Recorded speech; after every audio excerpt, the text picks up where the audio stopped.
Oh yeah, that's gonna help. I was like, shut up! Shut up! I'm drunk. Leave me alone. Awesome. What's up, everyone? Welcome to Plastic Fanatics, the late night aftercast. I am your host, Victory Saber 77, otherwise known as Yahim. So there you go. Yahim. Yahim. I did a. It's probably not PC and all this, but back in the day when I was going to college, I had a part-time job, and I was able to. I was working at a bookstore, but I was doing stuff in the C store. I was ordering inventory, all this other type of stuff, working as a barista also. And I'd go to a lot of candy shows and other shows to pick out holiday candy and all this type of stuff for the college. And it was quite fun. But one time my boss and I decided, let's change up your name. And so like, what do you mean? Because no one can say my name that much. So we went with Yahim and Eli for my name, and everyone looked at me like, what the hell? But all right, whatever. That's awesome. So things that we did back in the day. Indeed. All right. So this Blast Fanatics episode 169. That's about it. We got a blast from the past. Let's be good. Sipping on some California raspberry flavored Coca-Cola in a glass bottle. I love it. Did you say California raspberry flavored? California raspberry flavored. That sounds amazing. I like amazing. It's so good. Damn. I don't know. What's a California raspberry taste like? It's something special right there, buddy. That's some West Coast magic. Oh yeah, it's nice. Glorious. Let's get into some introductions, and then we'll get into some screen sharing, and then we'll be on our merry little way. And happy Mother's Day to all the mothers out there. Tomorrow is Mother's Day, and don't forget to call up your mom, send her a card, say, "Hey, I think about you, love you," or I don't know, or not, whatever you want. Whatever you want to do. All right, Charles, I'm glad that you're with us. It looks like you're moving around. Your internet's working. Oh yeah, hopefully I'm coming through a lot better this time other than last week. Yeah, I know that hamster sucked. Yeah, gerbil or something. Yeah. As far as the ass. Yeah. As far as my hauls this week, all I got was season 2 of Game of Thrones on Blu-ray. It's actually a good season, though. Like season 1 and 2 were awesome. Season 3 was okay. 4 and 5 were kind of, I don't know, start losing it a little bit, but it's all right. Good for you, man. Good get. I couldn't get past season 1. I was like, damn. Where are the dragons? A lot more naked chicks and stuff pop up later on. It's really good. Well, damn. I guess I need to go back and reinvest. Me and the wife need something to watch tonight. All right, cool. It's like, all right. All right. Now, nothing else though for you, Charles. That's it for me for at least a couple weeks. It's a couple weeks. All right. Cool. Moving on down. Look who popped in clutch. Hey. What's up? Oh, it's the Soda King. Russ, wouldn't you know, I've got one of those videos scheduled every Tuesday morning until early November. Well, we did like a lot in like about an hour. And I had more than that already recorded, just waiting to get uploaded. Jeez. So yeah, I got a million of those. But I'm all right. I'm Bricks on the Dollar. Thanks for having me. I got a few things. If that's what we're doing. Are we doing that? Sure. Indeed. All right. I got the SH Figure Arts Napa, finally. Nice. I got, now it's my second Figure Arts. I got a Figma Kriska Barchinoa from something, because Sexy Space Ladies. Oh, no other reason. Hey, just Sexy Space Ladies. You got me. I'm one over right there. Yeah, man, I don't even care what it's from. Yeah, who cares? It looks good with the collection I'm putting together. Indeed. What else did I get? I got the Generation Toy GT10 Gorilla, also known as Ape Wang. Ape Wang. I swear it was referred to as ape wang somewhere on one of the Chinese sites, and I saw it once like that, but I've never seen it referred to that since. But it'll always be ape wang to the Beast Wars guys. Ape wang. Ape That's Wang, I great. like it. Ape wang is the name it's always going to go by. And then I built another one of my model kits, my Gundam kits, and I got probably build another one tonight. Cool. Nice. Which one? Which one did you just build? I just built the RX-78-3, which is the all gray one. That's basically the RX-78-2, but it's just gray, like a prototype. Oh, So, repaint. Yeah, I mean, I guess. I don't know. They're all a little bit different. I'm sure it's different in some way, but I don't care.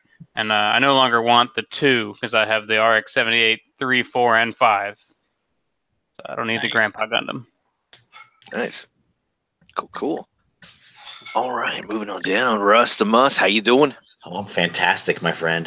I missed you guys last week. It was a good time. I got very drunk. Nice. I ate, I drank. It was marvelous. There's no stopping in here. You could do the same if you wanted. Go for it. I got a stomach ache from drinking a lot of soda. Gee, Clutch, when that happened. You'll have to wait till like September to start seeing your face on there. That's nice. Disappointing and at the same time a little. You're a back to school special right there, Russ. Yeah. Like, check me out. I'm drinking sodas. I got Power of the Proms Grimlock. Yeah. So I got my hands on this thing, but I overpaid for it drastically, but that's okay.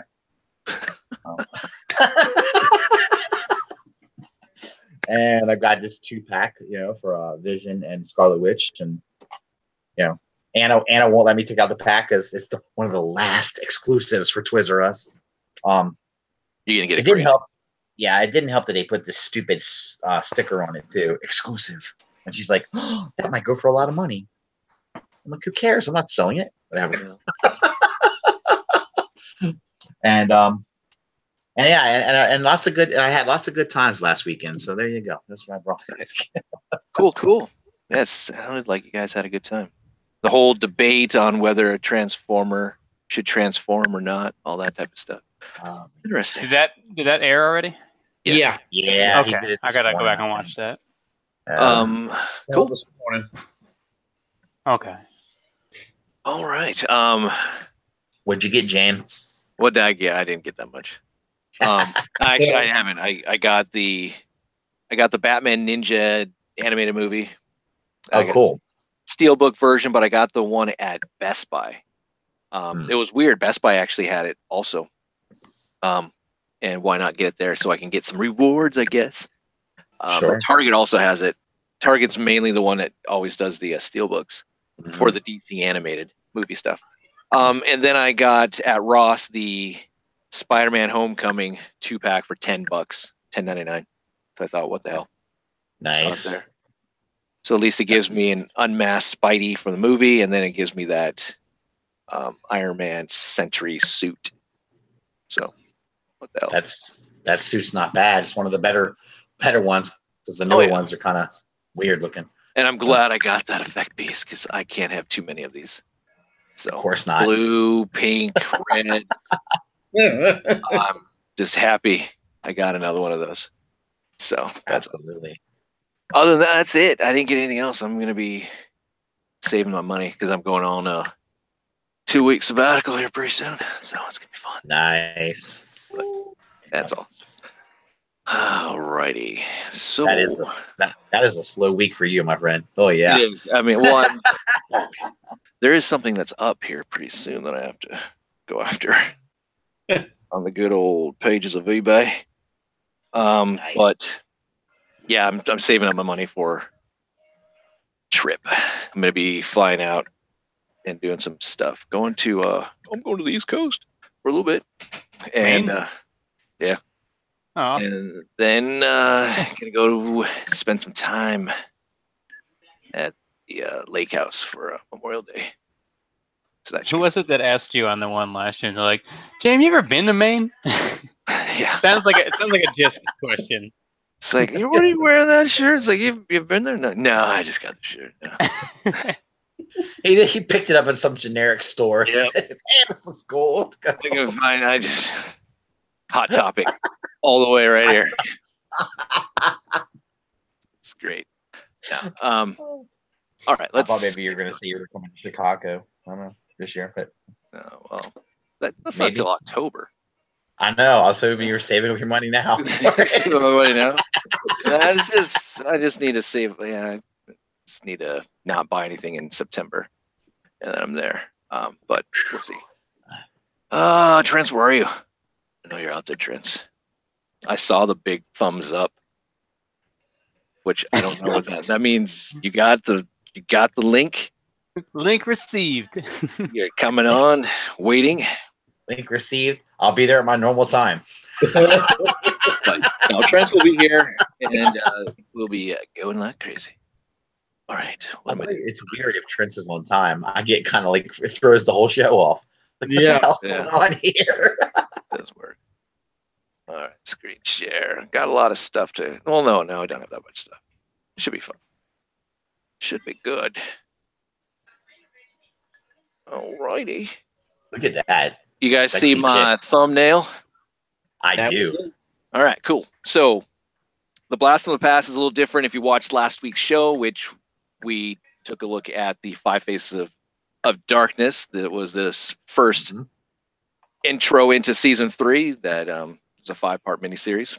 A lot of animation errors and everything else, but go check that out later on. But I mentioned that we're going to look at Captain Marvel. We know that Captain Marvel's coming into the Marvel Studio cinematic world. We saw that at the end of Avengers Infinity War. If you haven't watched Avengers Infinity War, don't know what to tell you. You're sure. Spoiler. At the very end of the credit scene, we're rocking the pager, and before Fury vanishes, he is calling out Marvel, which is Carol Danvers, which is this gal. And we're going to go through every single iteration, Miss Marvel to Miss Marvel Warbird to Binary to her actually becoming Captain Marvel. And we're going to go into a little more in depth on just Captain Marvel in general. So it should be fun. And again, I'll have the links in the description. So you can go right to the Blast from the Past and all that stuff. And here we go. Is Trent's here? Not yet. Okay. I can't see it. I can't see anything. So I have to listen in for it. All right. Shout outs real quickly. Go check out the Cool Table Network. Got a Facebook page. You should go like it. And it's your hub for finding out all the shows that we have that are part of the Cool Table Network. We have Enter the Realm. We have Breaking the Mold. We also have, excuse me. Oh man, ooh, that soda is really making me kind of gassy. Figga banging. Never drink a cola and then try and talk a lot.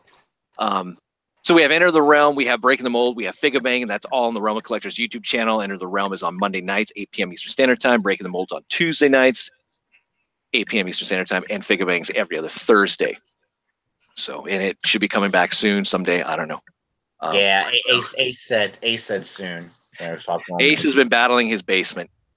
Yeah, he's got shit going on right now. So, and so we also have Shattercast Uncut. We have Nerd Rage Radio. We have Toy Detox.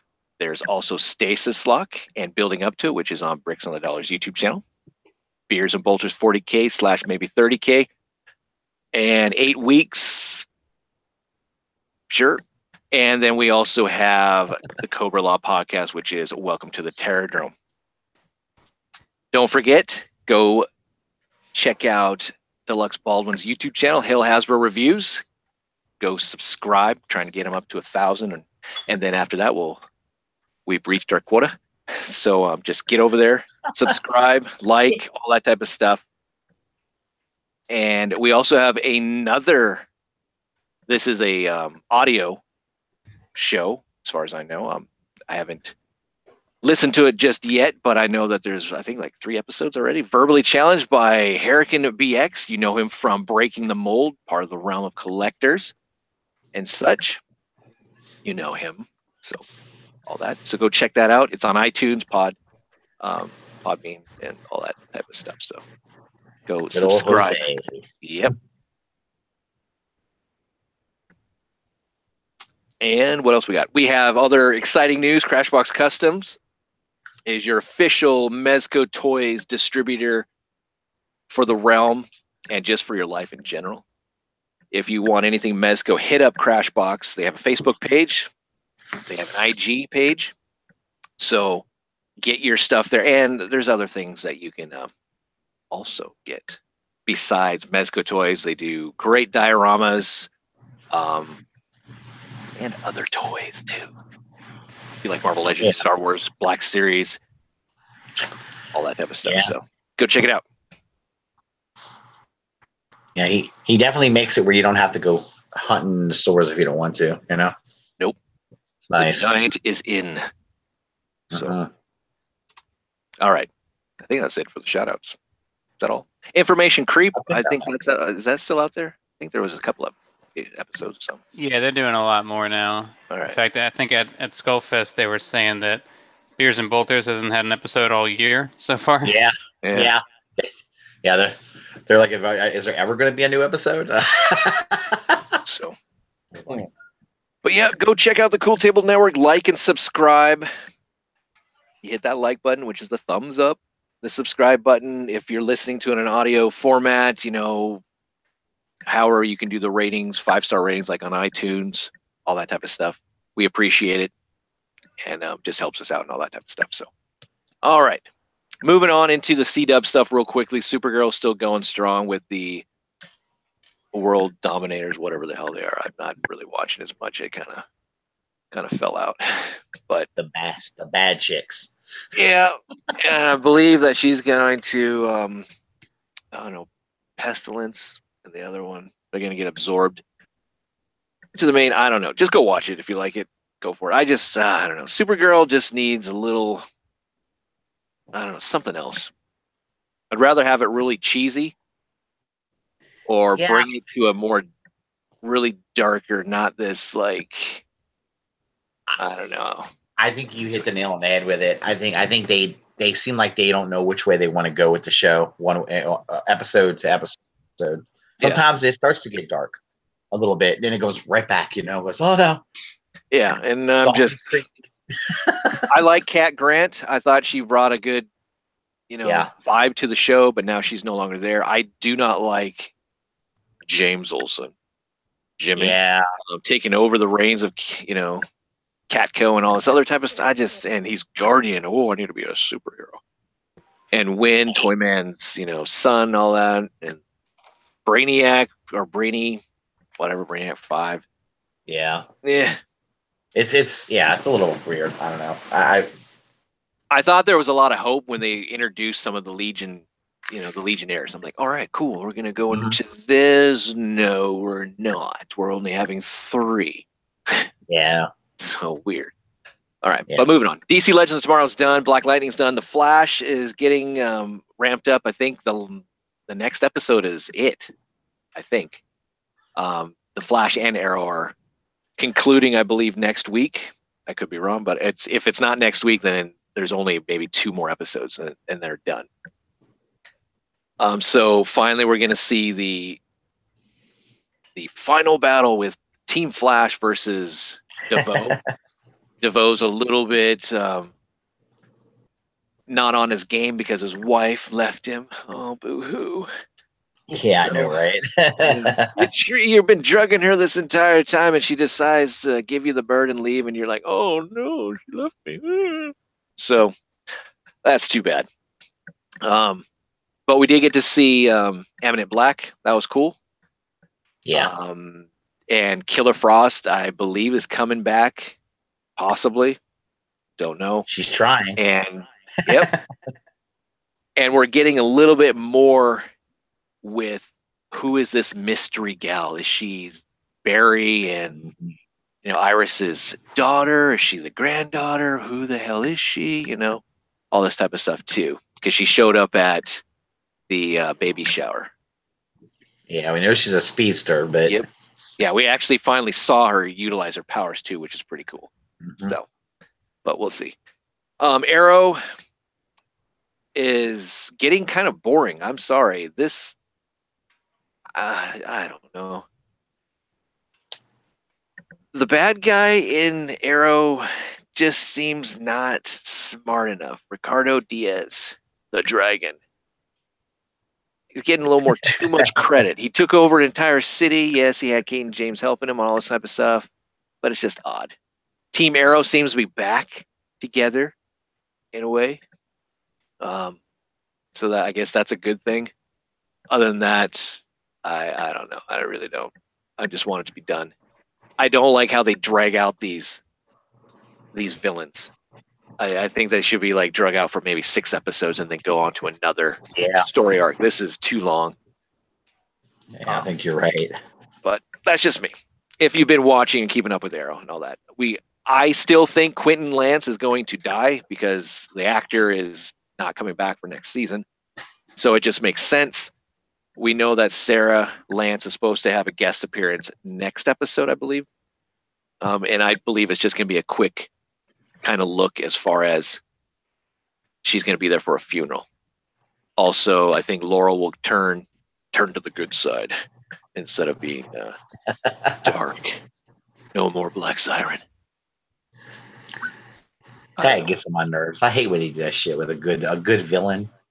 Yeah, well, the nice thing about it is I believe the writers are no longer there. The original writers, and they're the ones who did not like, for some odd reason, they did not like Black Canary. They never gave her canary cry. They had to formulate it into how like Sarah used this little gadget to create it, and then Cisco created it into a choke collar, which all right, S&M type shit, I guess. I don't know. And then they killed her off, brought her back. I mean, it's just been a roller coaster ride. It's just fucked up. But they're gone. Yeah. And hopefully we'll get into a better scenario. And maybe the the Oliver Felicity thing will be done. I'm kind of getting tired of them also.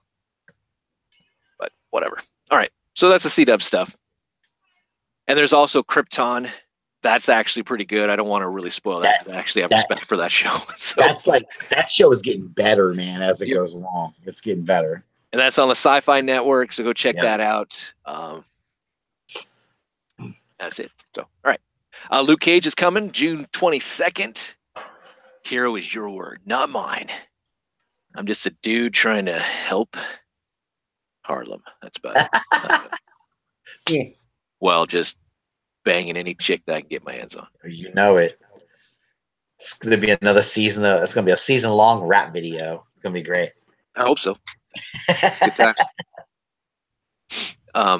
I don't know. I'm not really. I used to be hyped for the Netflix stuff. I don't know about you guys, but I am no longer like, oh man, Luke Cage, yeah. I don't think I even watched season 2 of Jessica Jones. Oh, I did. I watched it. It was alright. I mean, I don't know. It was Jessica Jones. She's not the most exciting character, so it's kind of hard to get in, But I watched it because I was hoping somebody else might have another character show up in it, Okay. I was I was disappointed. Okay. I mean, Jessica Jones, a celery stalk. That's the same personality that I see. It's just I don't know. I don't want to care. But I know for a fact, Iron Fist better be in Luke Cage. They better be developing that relationship so they're just. I mean, they're good friends in a comic book, and if they're going to stick to that at all, they should. Yeah. They're the number one Wizard price guy back in the day. I don't know, Wizard, the comics magazine. Great magazine back in the day for us nerds. But they did a poll of the top 10 duos. And number 1 was Power Man Iron Fist or Luke Cage Iron Fist. And so I'm hoping that there's going to be something. Long as Iron Fist is not a whiny little bitch. I don't know. And I am the Iron Fist. All right, cool, dude. Now summon up that chi. You having some performance? He seemed like he was a little bit better in the Defenders.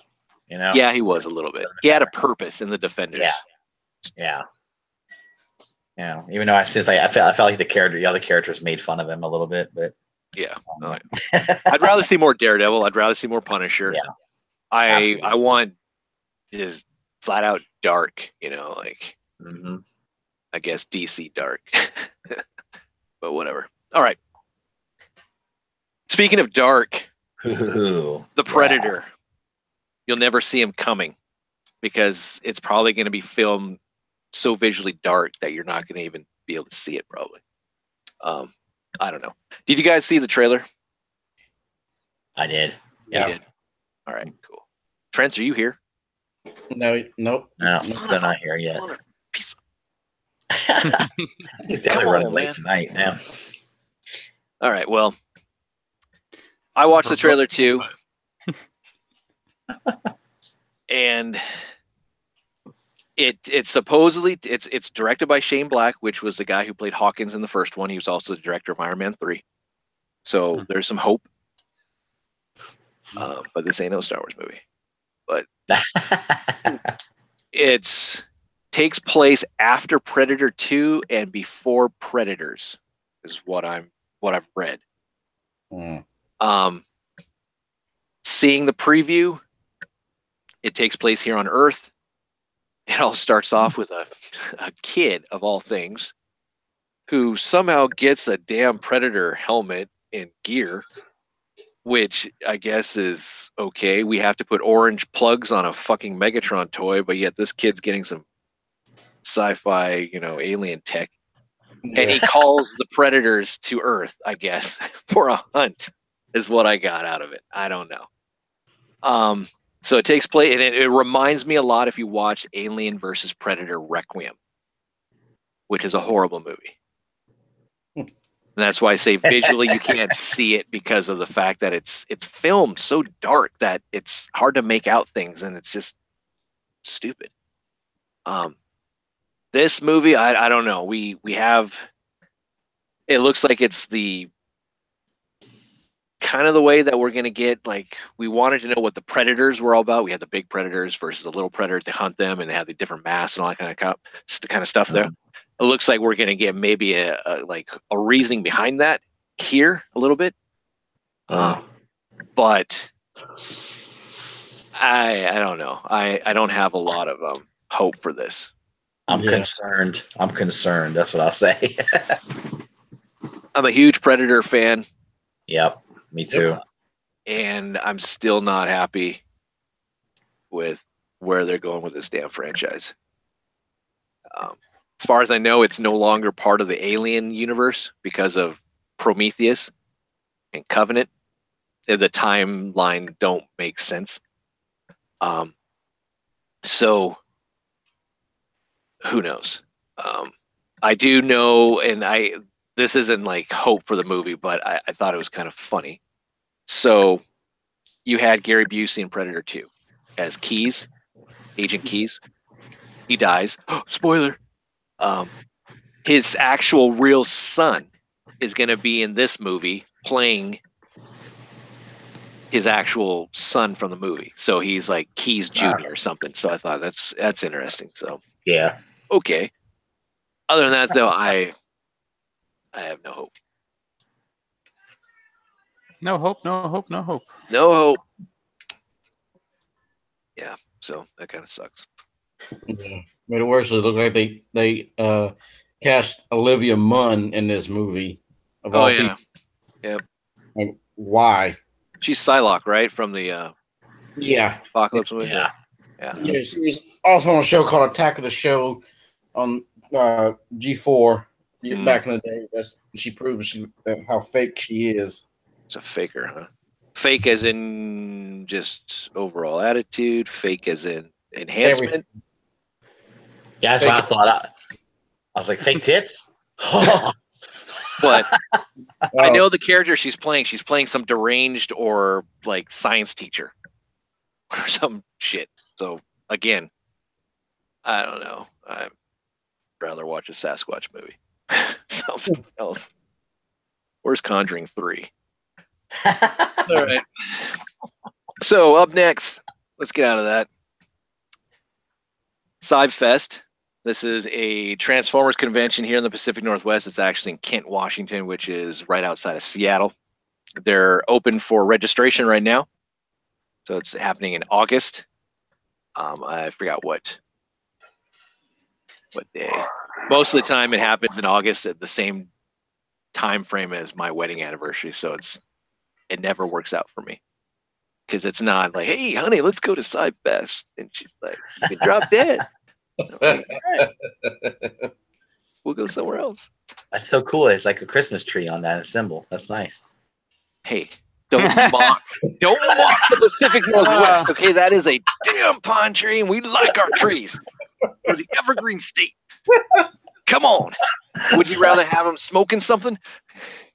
Sipping some espresso over here, too, while playing on the Xbox? That would be Denver. Or Colorado, rather. Hey, we're 420 also. Oh, true. We're Hippieville. Nice. You guys are lucky. Damn. Yeah, we are. Pretty good. I mean, we got coffee, we got weed, and we got Xbox. I mean, shit. We just need to import the hell out of Mountain Dew and freaking Cheetos, and we're set for life. Got a lot of basements here. Because I'll never leave home. Nope. All right, so KB Toy Stores. I don't know if you guys are excited, but there's been word that they're going to bring back some pop-up stores, which are just kind of like satellite stores for the holidays. You kind of maybe saw some Toys R Us's enter into your mall for like a couple of weeks and then vacate the premises. That's what I think KB's is going to be doing here. Is it like what they do for like the Halloween stores and stuff? They kind of pop up for a couple freebie. Okay. Yeah. They're going to be doing that, and then did Toys R Us buy KB at some point? They integrated them, a little bit. As far as their merchandise, I think that they had left over. I'm just wondering if this is like some kind of tax thing for Toys R Us. Like, sure, we're going to open up KB Toys. Oh yeah, and that'll be fine. We'll get away with that. Could be. What was it? A couple of weeks ago or a month ago? What Toys R Us? They decided to not take the bid of like $625 million, or I don't know how much it was exactly, from another company, saying nope, we don't want that. It's like, dude, you're closing up the store. Why don't you sell all your fucking assets? Done. Because it did in Canada, like Canada, UK, they sold. Yeah. But US, hell no. Who knows? But it's kind of cool. KB coming back. I actually enjoy KB a little bit more than Toys R Us. So who's to say that it's going to be like 90s KB where everything's cheap and you feel like you're taking advantage of them every time they're there? Without Toys R Us around, this KB pop-up could very well be the same crap we got with Toys R Us. So you're saying I should go return my red pins? No, not that. Man. Well, I'm hoping that it's a success because I still believe that there needs to be some type of true toys store. I don't want it to be Walmart. I don't want it to be, your discount stores. I want something that's, KB at least was great to the point you didn't have all that extra Babies R Us shit in there. And I hope they're not going to have like, oh, we have clothing over here, and then we have all the other toys over here, but we'll see. If it's in a mall, they're not going to have space for that. So that's a positive. Yeah, Rob Milton in the chat said that the company that owns Toys R Us bought KB first. So I thought I'd heard that I thought Toys R Us bought KB, but maybe they had already owned KB first before they bought Toys R Us. I don't know. They also had FAO Schwartz that was integrated also into Toys R Us and all that other type of stuff, but who knows? But it's cool that they're coming back, or at least it seems like it's not like maybe we'll do it. It seems like it's a very high possibility. So I just still love the fact that we're getting all these like exclusives, and they're still popping up in a store that's going under. Yeah, everything else is like, it's so bizarre. It's odd, but whatever. All right, moving into some PowerCon exclusives. We've already taken a look at this, but all this stuff ends if you want to pre-order it. If you're not going to be at the show, oh, excuse me, damn, it's coming up. Oh, And I'm not talking coming up with Super 7. I don't like the company, but that's just the soda talking to me. That soda lighting you up, isn't it? Damn. It is lightening me up, man. Oh. Gotta get on this crazy soda level. Ooh. Spikor here coming out. This is part of the Filmation. And it looks good. We're also getting Chopper. Oh, cool. Because he chops things. Chop. Oh, he doesn't have the gold hand, though. Like, remember the... he's not Jiu-Jitsu. That's not wrong. And And then we also get Uncle Montruk and Dree Lee. Orko's girlfriend. Oh, I remember that character. Okay. I think give Smurf veteran for money. Yeah, man. I think so. Curious what's underneath that gown. Yeah, I bet she's hot. All right. She is. And then we also got Strider. So all these are pre-order on their website and all that type of stuff. So there you go. Nice. All right. Coming out again, we're getting the Mighty Morphin Power Rangers complete set. This is the 25th anniversary. They're going to be Steelbook. So actually, this is just Mighty Morphin. This is just the first 3 seasons. This is what I'm looking at. Yeah, this is not all of it, but not bad. Pretty cool. Also has the first movie on Blu-ray. Cool. Nothing like some Van Halen in the get you fired up. Get some Zords, Van Halen. Bam! I'm going to kick some ass. That's awesome. Hell yeah. Oh yeah. So that's cool. That's coming out. I'm not gonna buy this. I mean, I love Steelbooks, but I've already gotten enough of this. I'm done. After I think RPM just came out like a month ago, I am officially done with all the Power Rangers. I have all of them. At least the US stuff. I'm not talking Super Sentai, but right. I'm good to go. All right. Go. Go. You've got the power. Is this still on Netflix? The like most, if not all, of Mighty Morphin? I think a lot of the seasons are on Netflix. There's a few that aren't, but yeah, I think it's there. Mm-hmm. I watched a few when it first went up on Netflix, and I was like, I can't, I can't do this. It is odd. I mean, what did I see? I saw a poll of like the 90s hottest gals or something, and Kimberly was like in the top 3. I'm like, really? Like, she's all right. But I don't know. Whatever. This is just a nice little news blurb for the Soul Chigoken by Bandai at San Diego Comic-Con this year, 2018. There's going to be some cool stuff. Damn, soda. If you remember last time when they did Voltron, I believe they had a dark set. I don't want to say Nemesis, but they had a special set, Soul Chigoken, at San Diego Comic-Con. I think they might be doing the same thing here with the Dragon Zord, or potentially maybe you can get the Dragon Zord earlier than its August release, which they're known to do, at least Tamashii Nation's known to do, at their conventions and such. So we'll see. What's the pricing go for that kind of thing? Because I know their price point's high to begin with, and I'm assuming the convention version is limited if it is different than the regular release. They wind up being like ridiculously expensive? No, I don't think they're ridiculously expensive. It's just they sell out quickly. Then they become ridiculously expensive. The Dragon Zord, I mean, the normal one's retailing it just at e-tailers in the States is like what, 180? Yeah, it's up there. So yeah. I would think if they're going to be doing a different Dragon Zord, like a black version or something, maybe it's going to be like maybe $200. Okay. Maybe not even that much. Maybe it might be the same price. I don't know. But it's pretty nice that something's happening at least. All right, my thing is still up. Got another hour. All right. So we got some other things from SH Figure Arts.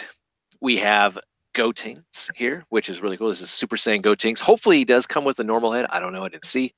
Yeah. And the Super Saiyan 3 head too. Yeah.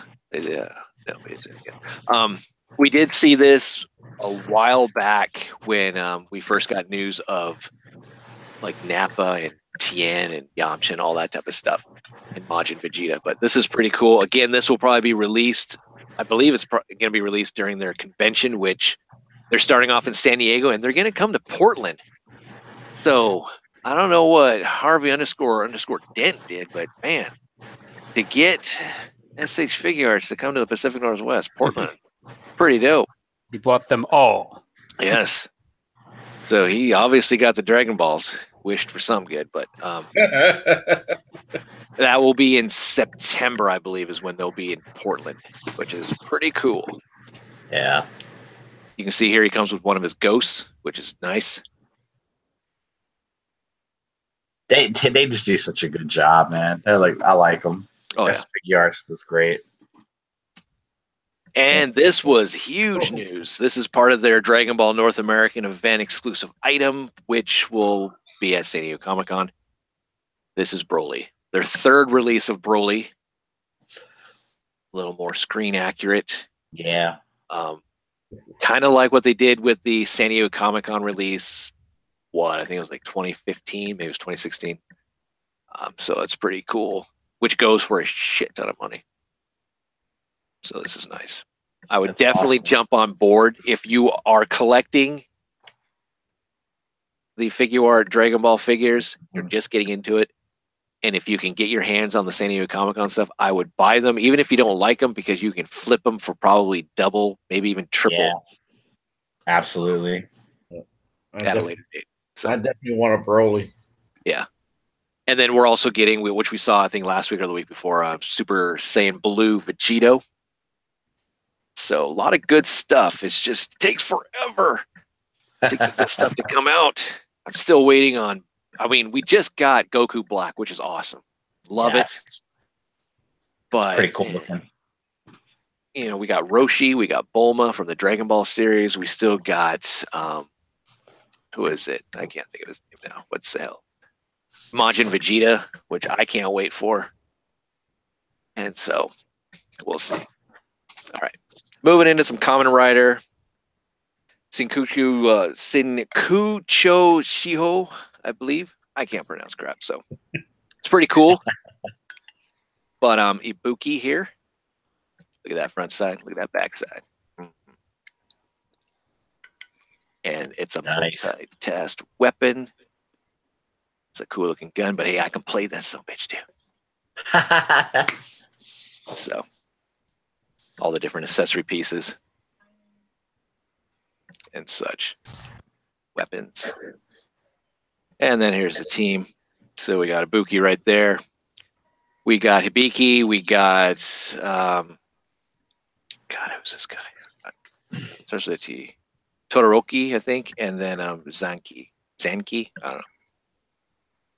There you go. We got the Beatles. They're there. The Beatles, nice. We have SH Figure Arts with their Realization series, their old school samurai look for Marvel characters. This is the black suit Spider-Man. I do like the purple accent on all the webbing and the. I guess it's like, I guess it'd be a helmet. I mean, or more so than a mask, but it's got like some kind of like alien vibe to it or something. I don't know. Yeah, it's pretty cool looking. Even the kind of the face, on the spider a little bit, creepy and cool. Yeah, that's awesome. That looks really nice. Damn. We looked at War Machine last week, and there's this one. It's not enough for me to get into, but no, it's definitely. I can see why people like these though. You know, they look really cool. Yeah, they are unique. We got the Messiah from Avengers: Infinity War, the Winter Soldier. All I can say is poof.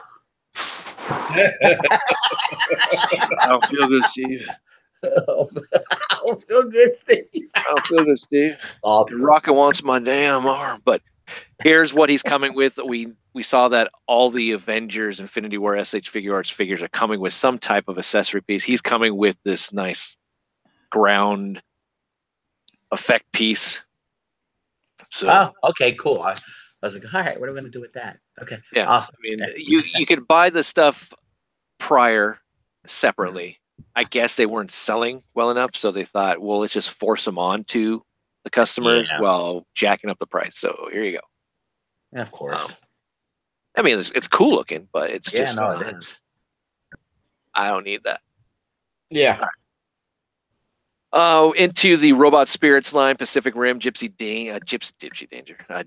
Avenger. This is the blueprint clear version, which we talked about this a long time ago, but this is a 7-Eleven exclusive. That's amazing, dude. I love 7-Eleven. That's so cool. I don't know why we get 7-Eleven here, man. I mean, we had that cool bad. Optimus Prime, but now they're getting this. Damn. Toy companies are like, we don't need Toys R Us. We got 7-Eleven. Yeah, we got 7-Eleven. All those the Hasbro Masterpiece line's gonna be 7-Eleven exclusives now. Oh, so hopefully you got one in your neighborhood. But it's pretty cool, clear, translucent, obviously, blue plastic. So I don't know about if it's fragile, breakage, all that other type of stuff. But if it'll hold a Slurpee, etc. Yeah. Yep. You can hold your straw. I can definitely mix it in your Slurpee. Actually, he comes in the Slurpee, so you have to finish off the Slurpee to get to the prize. Yeah, it's like a candy. Who doesn't want a plasticky tasting Slurpee? Of course, man. Yum, yum. It's good. But there he is next to the original release. So for all the completists out there. There you go. Not bad. Star Wars news.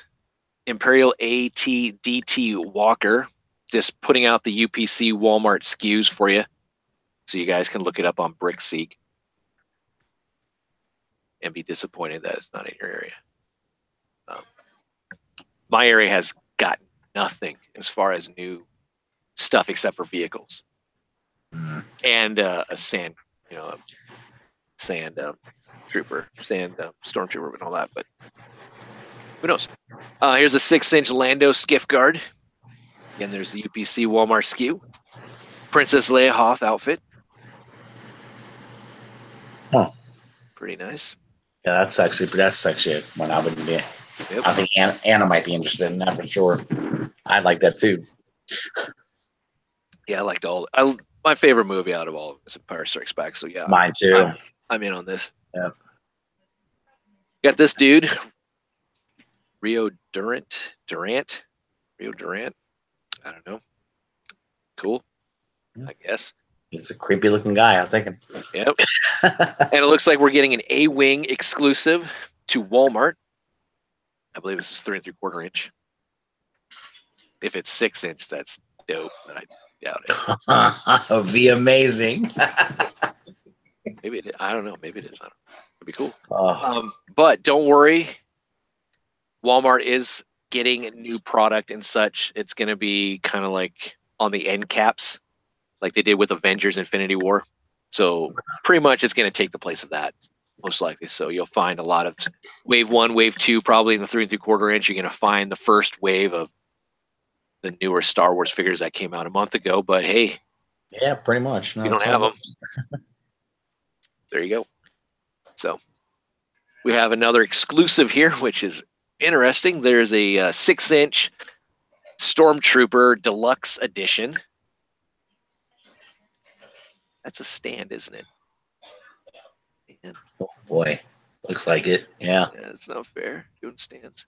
But it looks like he got shot in the chest. So cool. But it's a Toys R Us exclusive. Good guy. Great. I don't even wrapped overseas, but I don't even understand that. It makes no sense to me. Yep. I don't. Store's going out of business, but yeah, they just keep pumping exclusives into the damn store. It's stupid.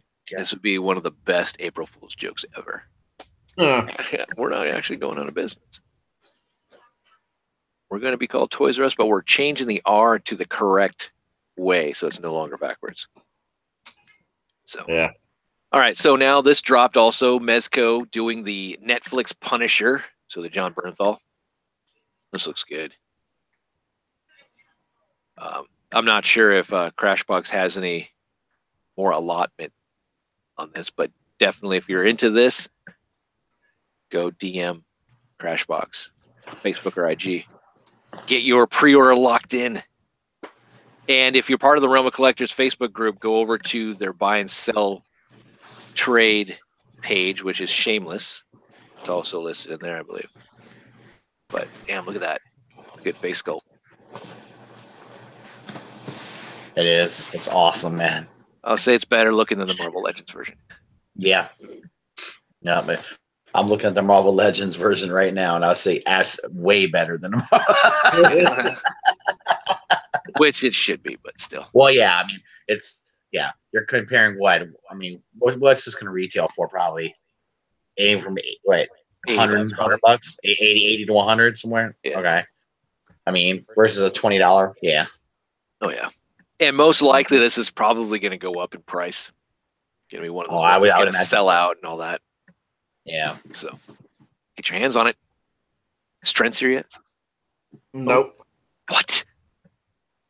Damn. Mother. Trent's, where you at? He just bawled out. He's like, I'm chilling. I'll pop in. He's going to be fashionably late. He's on another show, isn't he? Probably, man. Oh, God, I hope not. Damn you. That's pretty cool. It looks like the clip got an extended clip, or the clip can come out. I don't know. Like it's kind of totally useless, but it's still cool. You know what I mean? It's one of those things that I never utilize it, but it's kind of awesome it can do that. I don't know. Oh yeah, I've always wondered, like, okay, this is a 1/12 scale. I have a slide back action on my pistol. That's cool, but the thing that sucks is, the actual toy itself can't even get into a pose to utilize the slide back features. Yes, yeah, that does look well. But yeah, it looks good. It does. Face scope's good. Netflix Daredevil there with him. I think his face needs to be a little bit more bruised up. And nose needs to be busted up a little bit more. But it looks good. Comes with a machine gun. It's like a minigun. 2 handguns, which does have a removable clip, knife, and sheath. 2 interchangeable heads. 8 interchangeable hands. Some gun effects. And stand. Awesome. All right, moving into the Rebel Tech Amazing Yamaguchi Batman. Coming out this August. I don't know. Kind of like it, but kind of don't. So, $80. I wonder if the cape has like some ability to move it around and shit, or is it just stuck? Or is it just stuck like that? Yeah. Look at all those ball hinges, those ratchet. Yeah, there you go. There you go. That's there it is. All right, cool. That's cool. Holy shit, Trent, are you there? What? Yes. Hey, what's up, man? Hey, I'm sorry I am late. No, it's fine. You got to start all this over again, man. James was just no. I'd seen good deal of the show. You know, I saw. The you were watching the show, Captain Marvel. Yeah, I'm the one that liked it. You the one called my name when I liked it. Amazing. This is. I was on my way back here. Nice. Well, cool. It is. So, how you doing, man? I'm doing fairly well, and you? How's it going, fellas? Very good, my friend. Good. Glad you're here, buddy. Nice. Anything for you? Any dios? Anything? Yeah, I picked up a couple of things at the Ekman's Toy Show. Let's see. I just went ahead, since they had them so cheap, I just went ahead, picked up a Combiner War Cyclonus. Nice. I went over to Gravity Damage, and I picked up DC Villains Ultraman. And you know, it's kind of a coincidence you should happen to mention the topic of the show, because guess who I picked up? Thanos? What'd you get? Shazam. I did pick her up. Yes, I picked up Lady Shazam. Nice. Lady Shazam, aka Captain Marvel. Oh, nice. Or I guess she's officially the Captain Marvel now. Yeah. Very nice. Cool. That is awesome. All right. Good timing on getting that too. Nice. Yeah, I know. Yeah, I did the same thing. And we're gonna go over a lot of stuff for Captain Marvel. So you're into comic books, and if you're missing some of these key issues and you're a collector, then you know what to go after because they're gonna go up in price. Okay, now look at this cape. Yes, they This are. cape is I take back what I said. wow, This cape is very, very posable. very posable, but to the point that Yeah. it's like, damn. I mean, It looks insane. look at that thing. This looks like it would be better as a statue. Yeah. Yeah. Yeah. Damn. But I mean, some of the poses look good, like this. It flows. I like it.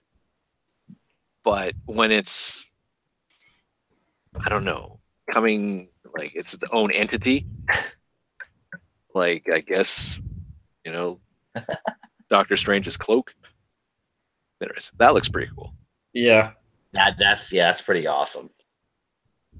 Yeah. I do wish that they could have done something with this kind of joint with the rotating shoulders, just so it just looks a little bit cleaner. But it's just me bitching, so it's all good. That looks pretty good. I mean, I think you could probably get some really cool dynamic poses out of it, but it seems like a little bit of overkill to me. That's all for the. But you know, I would rather it be like this though than be stuck in one, one set. Like that's something they would do for the what's that? The toy line for that the DC version of like Marvel Legends. Who makes that now? The multiverse. DC. I can't remember what the hell it's The called. multiverse. The multiverse. That's it. Yeah, That's something that they would do for the multiverse. Have Batman's cape stuck to the side. Yeah. I mean, if they did a DC versus Capcom, that would be cool. I know they did a DC Universe versus Mortal Kombat, but that is nowhere near that type of stuff. But very I don't know if I like that so much, but that pose as much. But it's still you clearly do a lot with it. I might buy this just you got Elf on a shelf. I'm gonna have Batman on a shelf watching the kid. Changing his pose every time and just staring at him. But there's all this stuff. My only concern is how thin is the plastic for this cape. Yeah. You have some points and such that I don't want breakage or even the ratcheting ball hinges to break. And how loose are they going to be? How good. But it does look good. Yeah. All right. 1/6 scale from 3A, Steel Age, Batman. Not a lot going on this. Designed by Ashley Wood, which is cool. Back in the day, Metal Gear. Solid. I love that comic. But Steel Detective here. Oh man, you get to tie his boots up. Nice. Like it. Go on, boy. Strap my boots. Alfred, I need my boots. Coming, sir. Master Bruce. But yeah, it looks like it's got some nice metal there. Diecast on the back of the cowl. So, all right, moving on into some other stuff. We have something new. Now, Grendizer here just came out, GX76, part of the Dynamic Classics line, which incorporates Mazinger Z, Great Mazinger. I think Mason Kaiser's part of that. Also, Getter Robo and Grendizer. Grendizer just came out, but they're also coming out with the GX76S, I believe, which is a Space Sizer. And this one just came out, which is the X2, which comes with the Drill Spacer, which is that. And then we got the Marine, or maybe I have it backwards. And we have the Marine Spacer. So pretty cool. And they can attach onto your Grendizer stand. Yeah. Kind of reminiscence of the old school GX04S, which is extremely expensive. And now you can get all of it for half the price. That's pretty awesome, actually. Damn. So there you go. There it is. So I was about to say if you had the pic of him, I have it attached to that's cool, man. Damn. He's flying. Takes me back, dude. And then there's the other piece, so you can have them all together. which is really cool. That is really cool. Yeah. So, shit. Not bad. But there are 3 separate sets. So keep that in mind. All right. This is pretty cool. Bandai's kicking ass in the mini play or mini plot series. They've done the Megazord. They've done the Dragon Zord, which combines, which is cool. And not just the individual Megazords combined to form the Megazord. You got the Dragon Zord. You also got Titanus. And we've also gotten Gal Gaigar. And we've got some other ones, which I think we're going to look at here in a second. But they're coming out with Voltron, which I think is pretty cool. I think BBTS has this up for pre-order right now. Yeah, it's $60, I believe. Yeah, coming out in September. Not a bad price for it, actually. It's really a good price. It's not bad, but it is small. I mean, it's a 7-inch scale. Yeah. Figure. And it's all. I think it's all plastic. I don't know that there's any metal, any other than probably screws, maybe to hold things together. But you're not looking at a Subaru Ichigoken type thing. No, not at all. But it looks like it's got a lot of posability. I mean, yeah. So, I was really thinking about this one. This might be something I get. Definitely, I could make room for this little thing. Yeah, definitely. The lines look pretty good and separate. They look nice. They got a lot of articulation. I mean, the normal articulation. Yeah. Yeah, they all look good. Here's look a little greeny. There's my favorite line. There's your favorite one right there, the red one. There's Mr. Red, baby. It comes with a set though, so Russ, you can't just buy the red one. I just gotta be. I gotta take those other ones, those other scrubs. What can you do? Yeah. So, are you a fan of the pilot? I love Lance. Yeah, he was awesome, man. He was my favorite. He was my favorite character from the original. I love Lance. Yeah. I kept thinking he should be the leader. Anyway, go okay. Here's the combination of Titanus and Dragon Zord and all that. So that is so cool looking. I can't. Oh man. And so we're also getting King Jader from King of Brave, Gal Gaigar, which is really cool. Damn. And there's obviously Gal Gaigar. And they've also gotten the one with Stealth Gao and all that instead of the space. All that stuff. All right, that's it. That's all the non-Transformer stuff. Moving into Transformers, let's get the studio series out of the way. So there's a Jazz. Yeah. Get that out of the way. There's a Megatron. And that's a Brawl. So there you go. Wow. Brawl, unfortunately, is a Voyager class, which I don't know. What the hell? Kind of stupid. It's a Bayverse thing, dude. It's just like it's gonna be junk anyway. Well, I know, but they made a leader class already. Why not just take that and redo it a little bit? Make it still on the fence with that Blackout. I'll never understand what their thinking is. I don't know why they decide to downscale shit. I don't like if you've already done a leader class, because leader class is more just the size. Usually, it's just better. You know what I mean? Yeah. They're better most of the time. They can strip the electronics. That's fine with me, but yeah. I guess we have the entire family now. This is Voyager class. There was a deluxe edition of Brawl or Devastator, whatever you want to call them from the movie. Well, they got quotas, right? They can't just the entire wave can't just be leader classes. Then what are the kids gonna get? Well, fuck the kids. Well, I mean, studio series. Fuck the kids. This is about the collector. Come on. I'm not sure I know what you're saying there. What are you getting at there?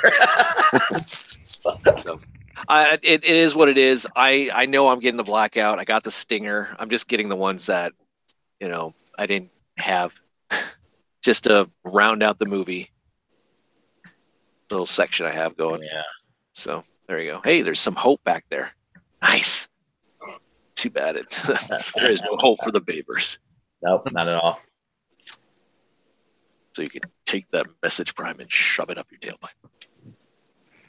So here we go. Repaint time. Sorry, go ahead.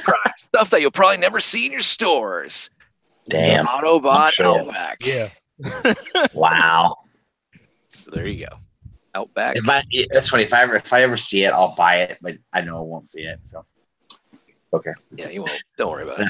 This is the stuff. You'll find this at your Ross, TJ Maxx, that type of stuff. But this would be ultimate tease.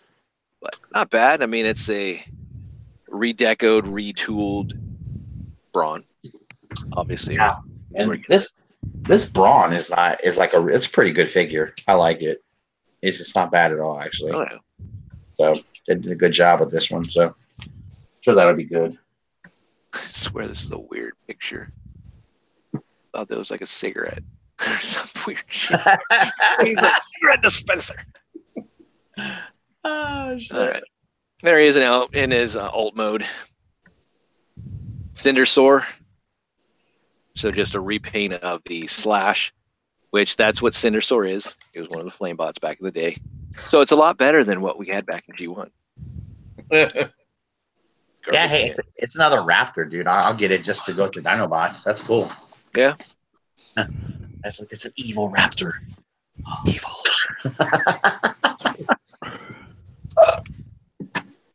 There you go.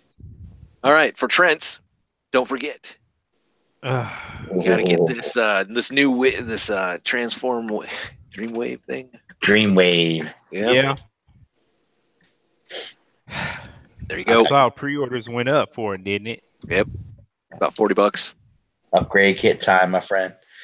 I'm gonna feature it on every show. I'm gonna try and find a different pick. Trying yet. We're gonna work on that. Working on that. And Superion here. I don't think the baby crib's included. But hey, that's the best place to take a picture, I guess. Let's put it in the crib. Not bad. All right. Dr. Wu's coming back strong, getting us a Star Saber V purple edition. Oh. I guess. Nice. It's cool, but Transformers Prime's done with. Yeah. Don't need it. Like for the years now, too. Wow. Yep. I mean, they had it pictured with, what was it, Black Convoy, which, who has that? It's not a new figure, but whatever. Dr. Wu's also giving us the T-Rex or the Mace for Grimlock, Age of Extinction. This is the purple version. That's kind of a cool looking weapon. Yeah. I just like it the way it looks. Or you got straight up in gray. Yeah, just imagine Grimlock tearing someone up a new ass with that. Oh, yeah. This could be yours for $15 plus shipping and handling. Yeah, that's the only downside. About the cost of the damn figure. Yep. All right, so we're going to get into some Masterpiece news. We're probably going to be spending a lot of time on Masterpiece news. I'm sure there's every other podcast show that's going to be spending a lot of time on Masterpiece news. Saving the best for last. Yes, I am, actually. Yes. So, whether you were flipping over this, whether you were screaming blasphemy towards Takara, here we go. We're getting a new Shockwave, Laser Wave, in toy color. Yeah. So that's coming. It's obvious. I mean, you can say that they're stealing from fans' toys. Fuck that. I don't know if they've been doing the toy and tune shit for a while now too. So I'm not comparing that. The company, the third party official stuff. I wouldn't either. And then you're getting a toy version of Megatron with that shitty ass head. Which I love how they kept that. So that's cool. Oh, that's wonderful. It would have been better if they did one of those comic Megatrons that had like the black head. Oh yeah. Shape. Yeah. That would have sold better than this. But good God. This is pretty cool. Yeah. I'll buy it. I know I'm gonna definitely buy the Megatron just because it's kind of cool to have that old school toy look, because that's what I grew up with.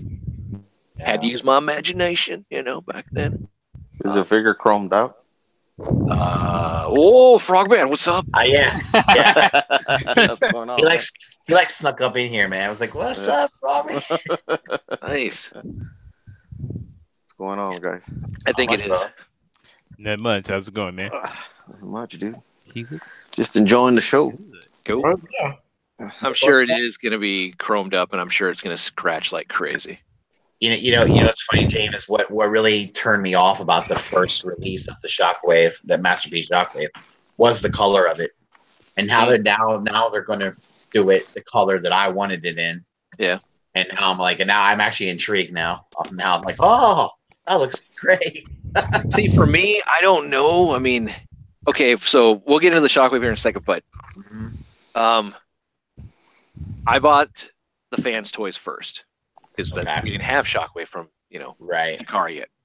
And when they released the Shockwave from Takara, I'm like, oh, this is cool. He's more tune accurate. I like it, so I can keep both of them because I don't sell my stuff, and I really don't like to have duplicates of stuff of the same look in a way. So it was really nice, but now I don't know. But the Megatron here looks. I mean, look, it's show accurate except for it doesn't have the the gun handle for the crotch or the trigger point. Yeah. If they can somehow manipulate his crotch into the point and shoot, that'd be kind of fun. It would have been funny if they would have included that piece that came out on Ben's Collectibles, his review. Y'all see that a few months ago? No, what was that? I didn't see it. It's one of the KO Megatrons, which is based on the Takara one. Oh, okay. Some guy they 3D printed up the crotch trigger, and it just literally, it literally just snaps into place, and it looks just like the G1 Megatron. That's kind of awesome, actually. I thought it'd be pretty cool if they would have done that. Yeah, if you're a really big fan of that classic toy look, that's pretty awesome. So yeah. Now I can't read any of this Japanese stuff, but the original toy in Japan did not have the silencer in stock. It wasn't chromed out though either.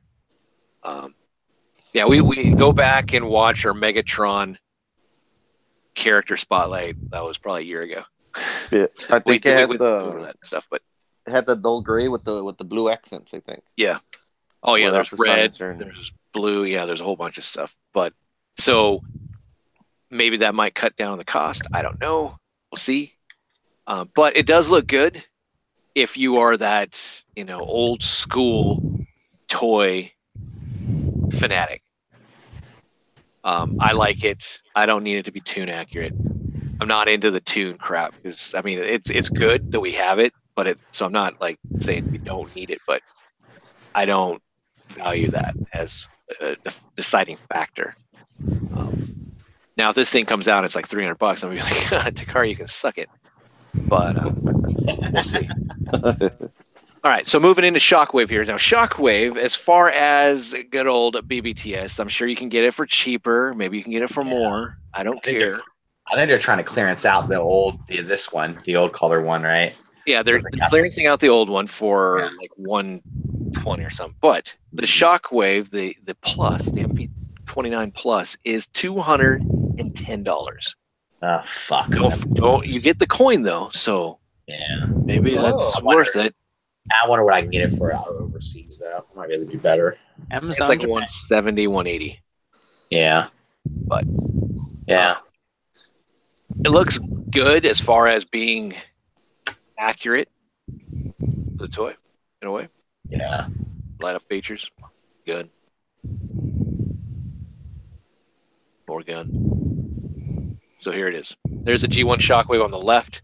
The figures are not to scale. Well, no shit. MP29 Plus Laser Wave on the right. Just courtesy of Cybertron.com. It was just one of my favorite toys when I was a kid, man. Yeah, but he was a great character too. Yeah, I know he was. Yeah, he was such a fun toy. There he is from the animation. So they're trying to depict whether or not he is accurate. I don't know. That's up to you. It depends on how much you screwed with your color and tint on your TV also. Yeah, no, that's true. You can do whatever you want.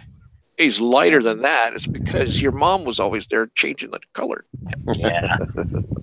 So she liked her soap operas a little more red. Yeah. Blue in that shot. Yeah. But Here we go with the Sunbow animation look compared to Laser Wave, the one that when the doves cry when you shoot it. And there he is, MP29 with MP29 Plus. So, light to dark. Yeah. Exact same damn thing as far as mold. It's just coloring. Yeah. Which one? I just like the darker purple. It's cool. Yeah, Yeah. the dark purple Quake Wave and then the normal colored Masterpiece version. So I have no use for this new one. Well, you've got that Quake Wave. That's awesome too. So true. Like if I had Quake Wave, I wouldn't even be thinking of this. Because I just like fuck it. I got my that itch has been scratched. No, but this I prefer the gray Radio Shack version. Oh yeah. You know what? I never had that one, but I had friends of mine that had it. Yeah. Is this different? Why am I looking at this weird? That it must have been shrinked a little. I don't know. His shoulder is down lower, so you can see more of Shockwave's ear on the newer one. Yeah, they probably don't. If I just don't have the arm down enough. There's a pin here on the back. There's not a pin on the original. It fell out. Yeah, it probably did. You don't see the back is different where the hinge is on the newer one and the older one. It also comes down more different hose. Oh, interesting. The back got a flat ass.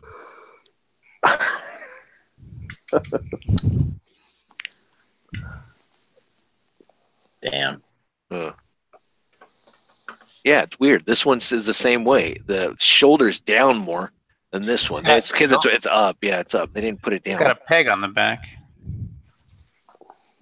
Oh, yeah, it does have a peg on the back instead of this one doesn't have one. So a little bit of tweaks here and there. I mean, they just need to pull the shoulder down. Oh, there's Takara guys trying to pull the okey doke. Yep. Screw here, no screw here. Take out that pin, and we'll keep the pin over here. You know, they're thinking one of them Takara guys is going to be watching this show, and they're going to be going, "Damn, that fucking Jane figures all her shit out. Damn it! Got us out. We could have got away with it wasn't for those plastic fanatic kids. Damn it. Next time." Yep. I wouldn't grab mine to look, see what all the differences were.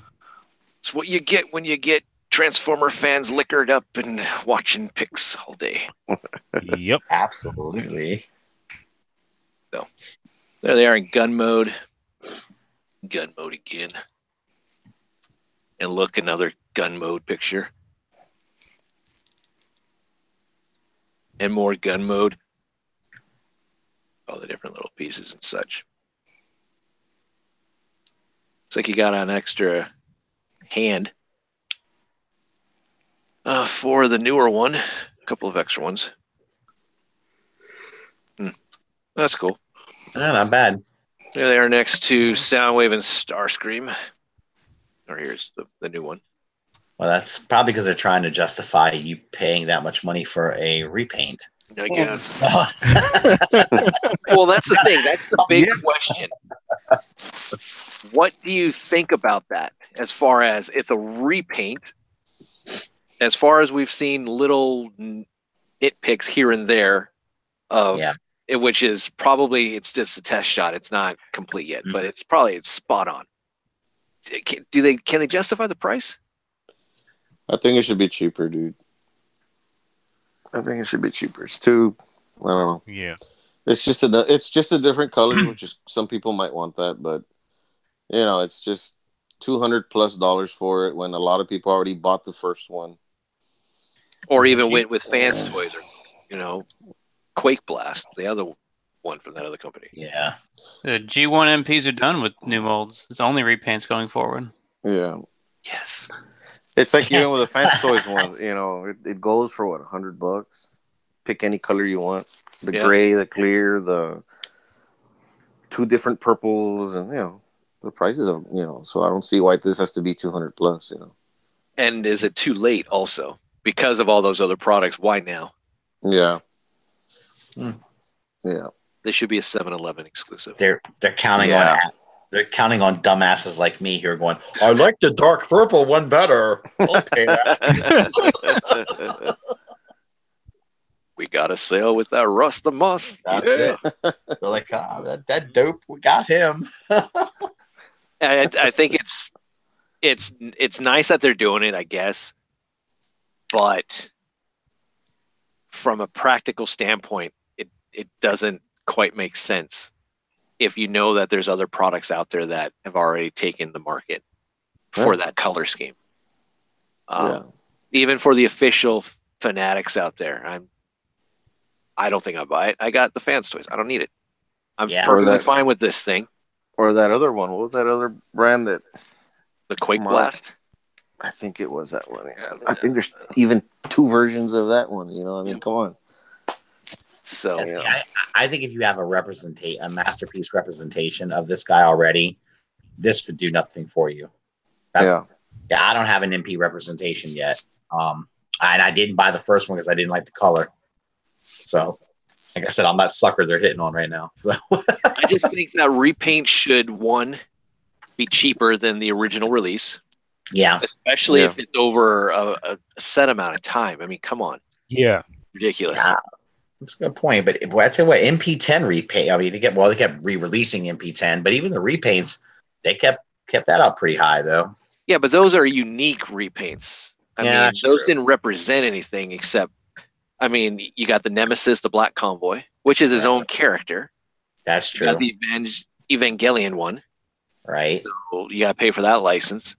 All the Bapes, all the camouflage ones but those are all limited exclusives. The 7-Eleven one is exclusive. This is just exactly what we've already gotten, but reversed. We got we got Sideswipe, we got Red Alert, then we got the tune versions of them. We got the tune version of Shockwave. Now we're getting the toy version of Shockwave. Same with Megatron. The Megatron at least is different enough to maybe justify it. This, no, doesn't. No. I agree with what you're saying with that. I do think that way about repaints as well. That they're basically spitting out the same product to you and saying, "Oh, look, it's a different color." I guess it also depends how much you're in love with the character, man. Because when it comes to Prime, when it comes to Prime and a lot of other figures, there's a lot of fans are like just so in love with Prime that they don't care, man. They'll buy so many different versions of them, dude. You know, there's another another Toon one that has the cell shading or whatever on the windshields, and he's got the shadows, like if he was the way he looks in the cartoon. If you like Shockwave that bad, and you know that person will buy it. You know, as for the Lambo brothers and all those tunes, man, some people might not really want to dip into it, which is the same thing with this one. So, but again, it's the price. The price should be cheaper if they want those people. Yeah, man. How are you gonna? I don't know how I could justify that if I said, "Oh yeah, I bought that Shockwave." Oh, did you already have the other one? Yep. And you bought it for how much? About $220. I'd be looking at like you're stupid, right? You know, because that's a lot of money. That's a lot of money. It should be a lot cheaper. Oh, definitely. And there's other characters too, though, that they could have made, which we'll get into in a second here. But so here's the studio stuff again. So we're just gonna recap. So there's a deluxe edition of Jazz, Lockdown. You got the Voyager class. Looks like more of a leader class of Megatron. Leader class Megatron. And then over there is the Brawl. Then we already have the ones that are already out in stores right now. Actually, no, that is a Voyager class. I mean, the Voyager's bigger. Wow. And then we got Sunstreaker here, and we got his bro from the Diaclone series, which is introduction, Cordon, or Gordon Ramsay. So we got that. Oh, and then we got these like beasties up here. Dinobot. and this other kind of gray looking, I don't know, dude here. I don't know what that is. Wow. Anyone knows who that is? Just kind of let us know. I'm not quite sure. Beats me. I know. I don't know, man. Looks cool. Is that a trans metal too? What is that? No. What is that? It looks incredible, and I hate to say this, but Grimlock? I'm no longer like pining after Dinobot. Like he's gonna come and go, and I'm waiting for this Megatron now. You found a new love. I did. Dakota's gonna disown me, but I got Dinobot pre-ordered from Japan. Yeah, I'll get that. It'll go on the shelf. All good. I'm just waiting on that Megatron. Yeah, God, you're such a heartbreaker, dude. Moving on to the next one. I'm in it for the Predacons, and this is fantastic. We're finally getting a Predacon. yeah. I mean, it's awesome that we're getting Megatron. We're talking about Beast Megatron. We're not morons. We know who it is. Yeah. So Damn, I have to disagree with you. I'm really waiting for the Dinobot. We haven't gotten a Dinobot. We've had some really good Megatrons. Telemoka. Yes, it's the same mold as the original Beast Wars, but we had something. We never had a decent Dinobot, in my opinion. That's true. Yeah. But this thing looks fantastic. I mean, he's a big boy. I mean, we already know that Dinobot's a big bot. Yeah. Maybe it's because we got that the Transfamer dinosaur one. That kind of scratched a Dinobot itch for a lot of the Beast Wars Chug collectors. Yeah. But yeah, this thing looks good. This gives me a lot of hope. I do think that they should have taken this out of the MP numbering and came up with their own numbering system. That's just me. They did it with the movie. That's what you're saying. Kind of did have just the Beast Wars have their own numbering. The numbers don't make any sense anyway. No, they don't actually, because sometimes they don't even come out the same time. That's true. I wonder what the price point's gonna be on that dude, man. Well, yeah, I mean, again, you could get it cheaper. I know you got it cheaper, Clutch, but Dinobot's what, $250 here in the States from one of the e-tailers. I mean, if you're dumb, sure. I mean, if you're dumb, or you really, really want the source points. Yes, there you go. But as a base point, $250 for Dinobot. Is it safe to say that Megatron from BBTS or TF Source or some other e-tailers here in the States, $300? Safe bet? I think that's probably safe to say. The guys think that it's going to be no more, potentially less than Dinobot because of the parts count and Megatron being a simpler transformation. But I think simply because it's a bigger character, both physically and contextually, I don't know. I think it's going to be more money than Dinobot just because it's physically larger, and they can get away with it. It's bigger, so why not charge more? Yeah, and like you said, they know people are going to want this. They know this is going to be a popular character. Yep. I mean, so they know they're going to get that. It's Megatron, man. You know they're going to pay for it through the nose, dude. So exactly. Yeah, so I'm expecting 200 shipped from Japan for this one, because Dinobot's like 180 some shipped. Right. That's a good, it's a safe bet. Yeah. Like I said, the guys think it's going to be cheaper, and I just don't see that being possible. Yeah, I don't see it being cheaper. I think I agree with you. It's the name. It's Megatron. It's an iconic character. It's a large figure. It's going to be a large box. Yep. So there's probably, we don't know what accessory pieces he's going to come with. Is he going to come with other stuff? The only way it would be like the same price, I think, is if he didn't come with any accessories. Like Dinobot came with potentially too much stuff. He came with a stand for no good reason. Well, that's for the Raptor mode, though. Ain't nobody keeping it in the Raptor mode. You go into stasis lock. Freaking robot mode all day. Not after the first season. Yeah. They don't need to be in beast mode anymore after the first season. All right, well. Hopefully it comes with a rubber ducky. We're thinking that, like a little toothbrush or something like that. we're thinking maybe there's LED in the T-Rex head for the laser. Oh, okay. Yeah. And the arm actually, and this actually comes off, so we can see his arm. Yeah, because you can see the hand or the thumb poking out there. Yeah. We are also talking a lot about the potential repaints for this thing, because the Beast Wars one so far, even though we've seen like a repaint on each of the 2 that are out so far already, the repaint potential on the Beast Wars MPs is very low. Like, they're not gonna put out a Universe T-Rex or... Why not? The Dinobots were an elite team back in the day. I just don't think that's gonna sell. Not with the deficit left behind with the Toys R Us not having exclusives. Yeah. 7-Eleven. Like, maybe they'll do like a black Beast Megatron like in Robot Masters, but I don't see T-Rex or other repaints like that. Damn.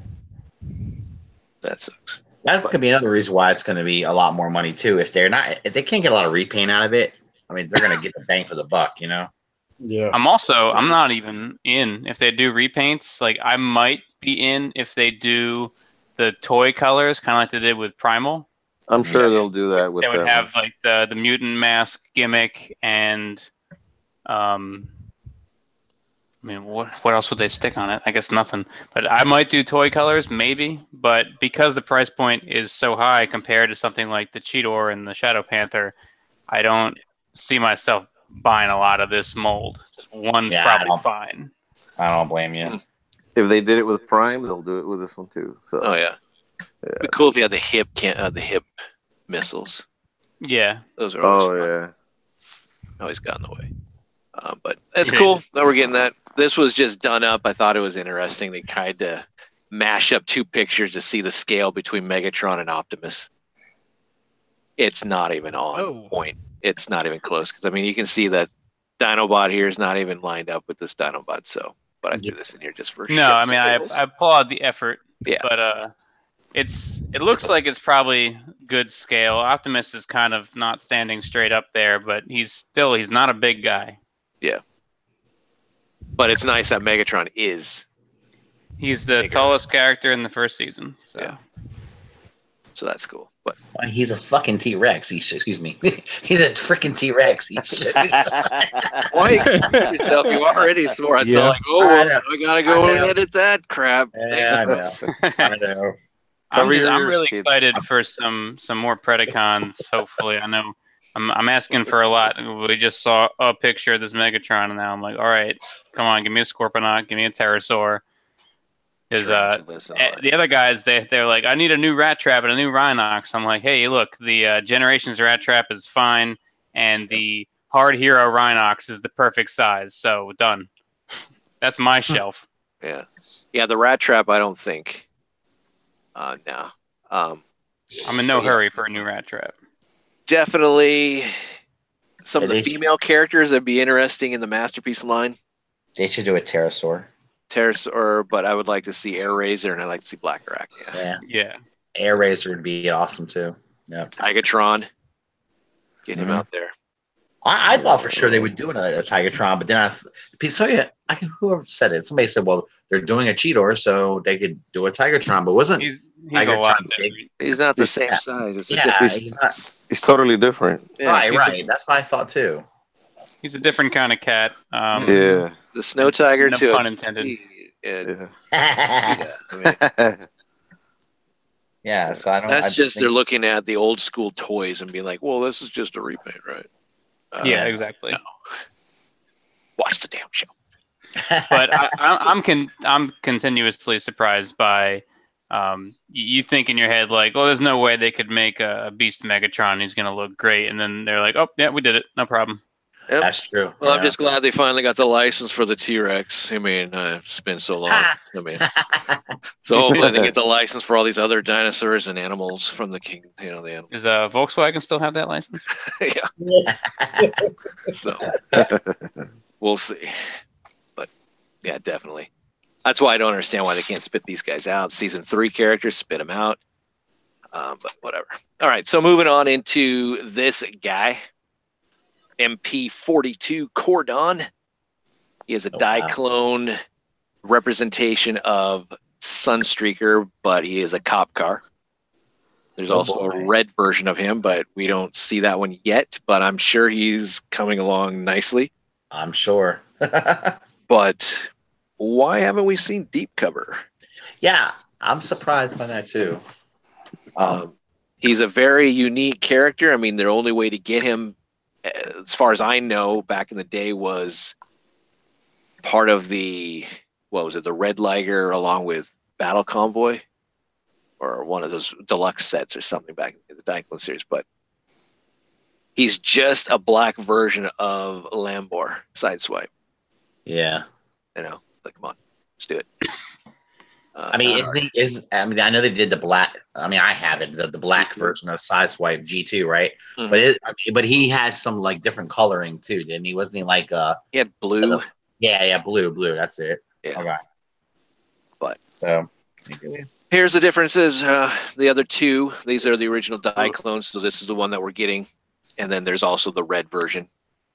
So for all of us Diaclone fanatics out there, so I'm definitely going to buy this, but I'm definitely going to be smart about it and find it overseas. I am not going to be spending $140 for this son of a bitch. That's just whatever, man. It's crazy. It doesn't even come with chip. Jeez, I mean, what the hell? Diaclone chip. Yeah, Diaclone chip. He's a Diaclone driver. Before he got the wheelchair. That's pretty crazy. So this is supposed to be clamped down. This is clamped down? No, we already got clamped down. Okay. This was a character we never got as far as like even e-hobby exclusives, because that quote unquote, we lost the mold for Sunstreaker.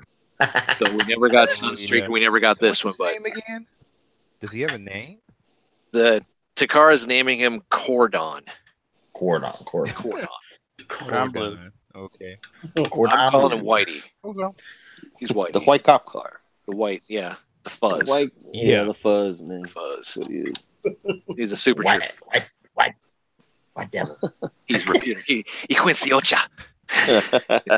Did you say white devil? I'm surprised because You speak what? You do?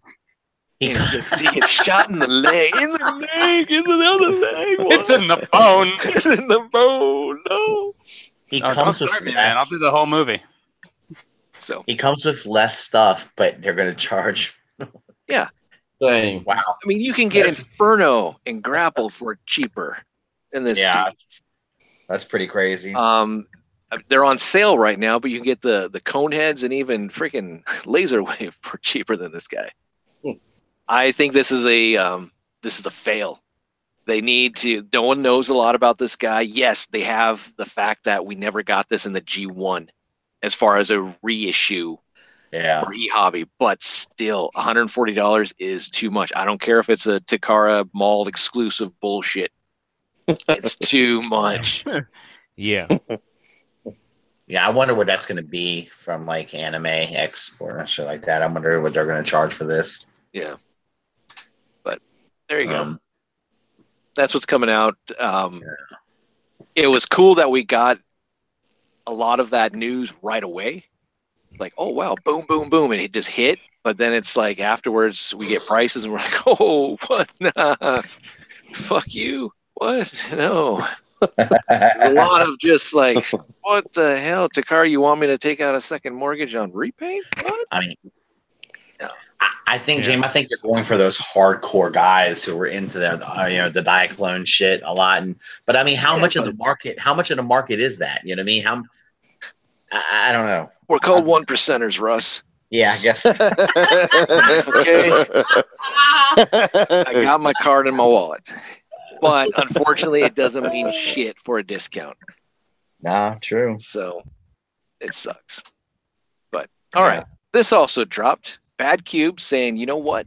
You guys liked our Sunstreakers so much, we're going to give you Sideswipe and Red Alert. Made exclusively for tune accuracy, supposedly. I'm sorry. Steamrolling Recon. It makes me laugh. I will say this. the proportions are supposedly a bit different. I mean, I guess Bad Cube is sort of touting that it's, like you said, a little more tune accurate. It's supposed to be a little more. He's a little more sleeker. He's a little fatter. There you go. Yeah. So the question I posed was right away was, how many of you are running out and replacing your masterpiece? Yeah, I know.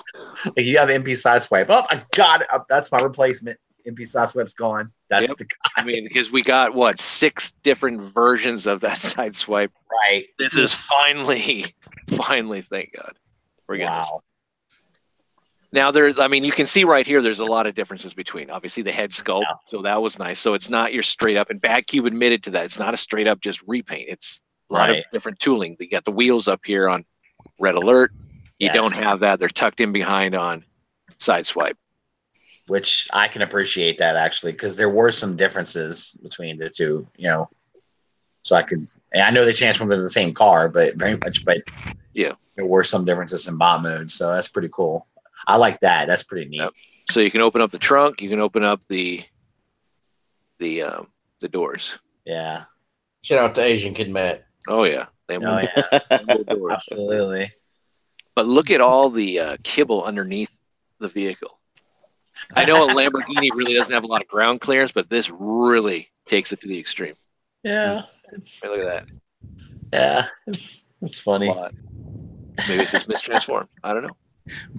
I gotta hope so. So he comes with a ton of different digging utensils, drills, pounders. Look at that. Tenderizers. Tenderizers. That's one of them. Yeah, a couple of them do look like meat tenderizers. That's great. This is what I use this for cordon bleu. Tenderize that down. Fucking chef Sideswipe and shit. That's great. Yeah. And then we can see he's got a different kind of like, oh man, I gotta work. Shit, Optimus. Yeah. Ain't you digging, bitch? Yes, you are. Okay, so here we go. We have MP12 Plus, which is their tune. How long that gun is. I know. On the shoulder? Is that right? That doesn't look. Damn. That is a little off. And then we got the Bad Cube on the right. Yes, wow. He's check out my shoulder cannon. So it's about to blast off. Oh yeah. So there you go. The differences between obviously this has I like the head sculpt. You can actually see his face where this one's kind of buried in. That's true. Yeah. But not enough for me to want to. I mean, how many of these do I have? I have probably 5. Yeah, 5 of these. This damn mold. I'm done. Here he is with the Sunbow Sideswipe. This is the Bad Cube on the right. Gotta love blue windows. Yeah, that's what I was going to say. The car didn't have the blue windows, right? It's dark smoke. Yeah. I was looking at the comparisons guy online to the car one, and they said the only problem they seen with it is like just the head. So I was wondering, if you could just take the head off the car one and put him on that one. I don't know. Yeah, or vice versa. I mean, they look like Sideswipe to me. Both of them do. Yep. Well, except for the Bad Cube and that head sculpt. But something about that face is off. Yeah, he's not happy enough like this one. And they forgot to clip in the missile, shoulder missile launcher on the Sunbow. Couldn't they have drawn that clipped in? Like, no, let's just have it float. It's odd. Okay, here's a better shot of it. But here we go, MP12. We got a lot of comparison pictures, so you guys will have everything. I gotta say, we're complaining about this coming out because there's a better option already out there, but this is not a bad looking figure in either mode. No. If the MP didn't exist, people would be all about this Bad Cube one. But here's if that or the Sun Surge didn't exist. Yeah, but that's the big thing. We know what's coming out with this thing. There's no chip chase, unfortunately. That sucks. But the Sideswipe here and I'm just going off of what I've seen at some of the e-tailers in the United States, $90. $90 for this guy. I don't think he should be that high if you want to sell him. I mean, Sun Surge came out and he was over $100, and they kind of lowered him afterwards. Did that early bird sale type bullshit. But $90 out the gate. Ugh.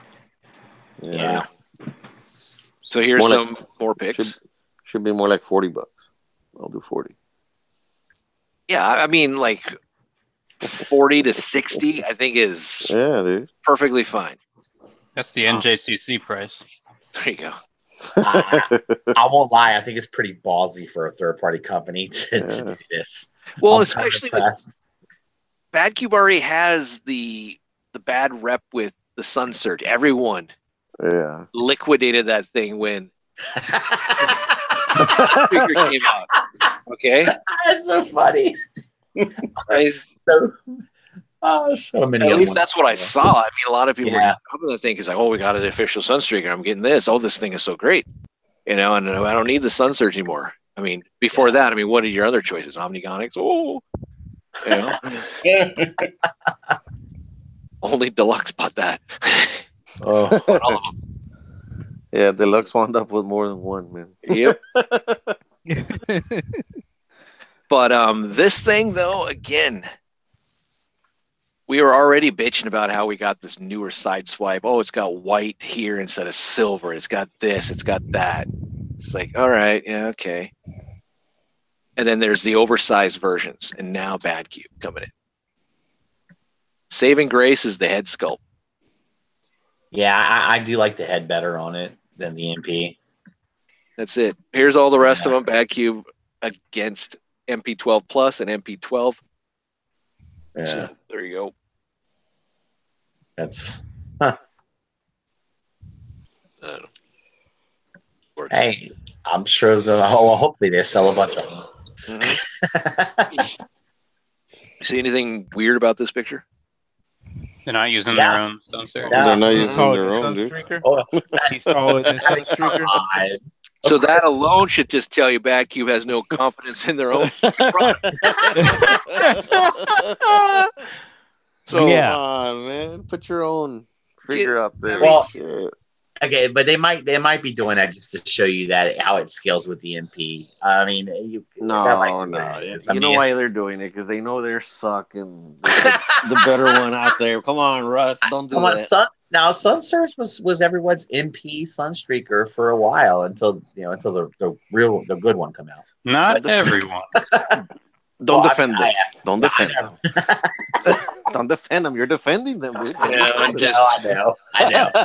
I'll play devil's advocate a little bit. Jeez, man. so he comes with a backpack. He comes with his jetpack, which is cool. That's one Yes, thing that yeah. I believe Takara failed on. I agree. Yeah. Should have 100%. came out with at least the animated version, that backpack or something. This Yeah. is where Bad Cube could have done something a little better and upscaled the figure, I think, a little bit more. But you can see him there next to MP10. Reenacting the scene. Yep. Give me your jetpack. My jetpack? No. No, sorry. Go And the jetpack actually fits MP10 also. Really? That's pretty cool. You can see it right here. Oh, Huh. shit. That's pretty Okay. cool, dude. That is awesome. So that's dude. pretty nice. But Yeah. there's all the stuff he gets. Uh, So you get a different face. You also get different the whole tenderizer drills, stuff that he can make. I don't know, flat tortillas. Hey, do you, Flatten out some cornmeal. The rolling pin and everything. And it has the jetpack. how insane do you think this transformation is? Probably a lot. Does the jetpack fit? What do they call them? Steamroll? Yes, there's a picture right there. Okay. Yeah, there it is. But yeah, to fold those tires in and all this other type of stuff. Yeah, I'm betting it's an insane transformation, man. Bad Cube. Yeah, it's Bad Cube. I mean, Yeah, it's have bad. fun with this Yeah. bitch. There's a back end. I Back like. end doesn't look too bad. Yeah, they did a good job. I think the car looks awesome. The Altima looks great, man. Except for it's got a little funky stuff going on underneath, but Matt. It's Man, that Takara tune version should have included a jetpack like that. That'd be awesome. Oh yeah. That would have been sick. And for it to fit MP10 also, wow, Yeah. bro. That would have been cool. That's another plus. Yeah. Definitely. But not warranting that $90 price point, no way. No. There's MP12 Plus again in vehicle mode. So blue tinted windows. Nice.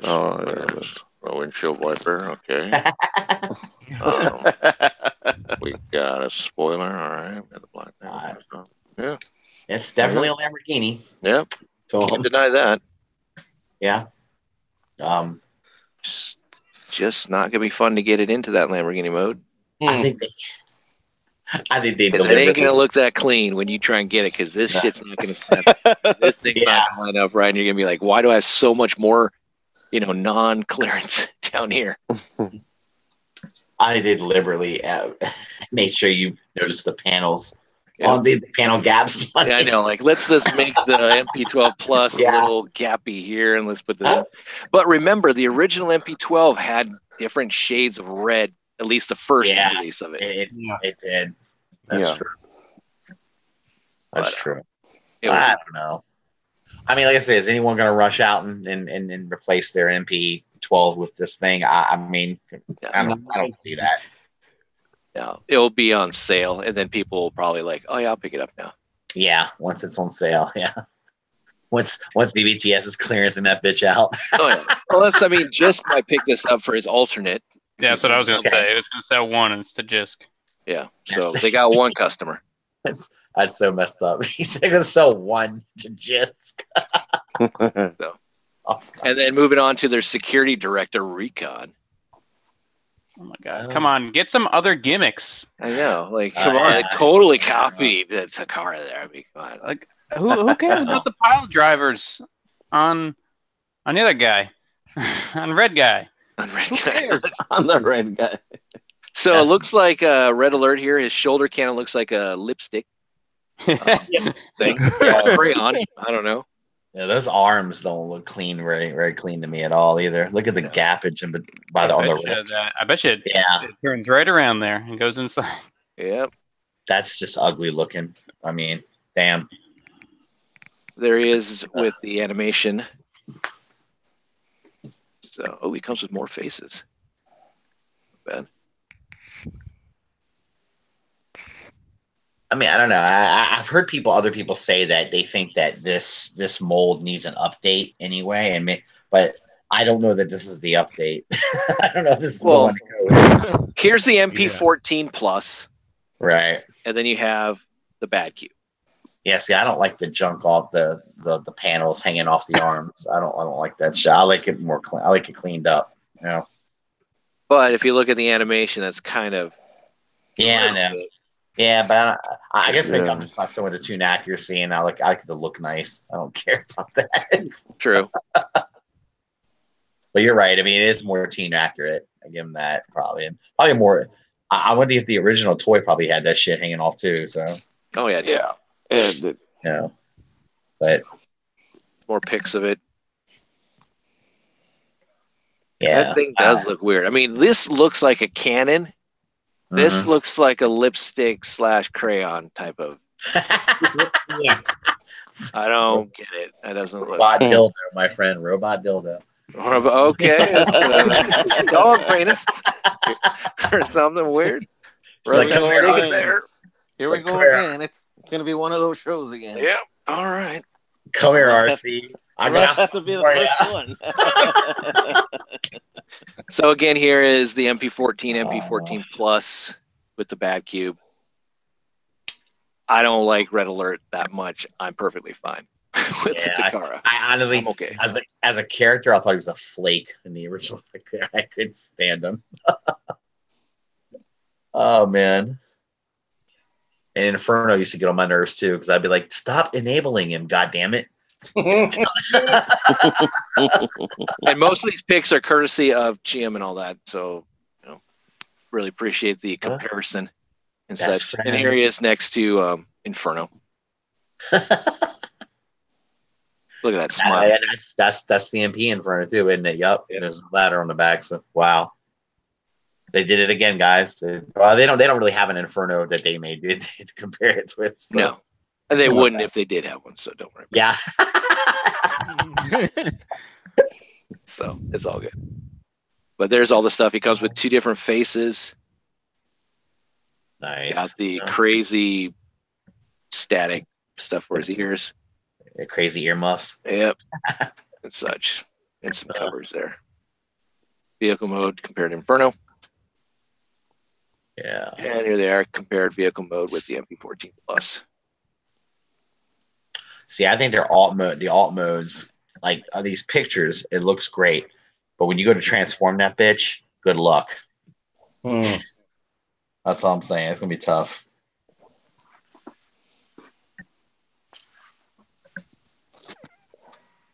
Wow. And more pictures of it. Yeah, I have a lot of them. There you go. All right, moving on to, we saw pictures of Montana, the breakdown. Another Lamborghini. Another Lamborghini. This is just pics of the original G1 toy. Is this the X9? Or X-Trans? I don't know. I don't really care. I'm transformed out right now. Here we go.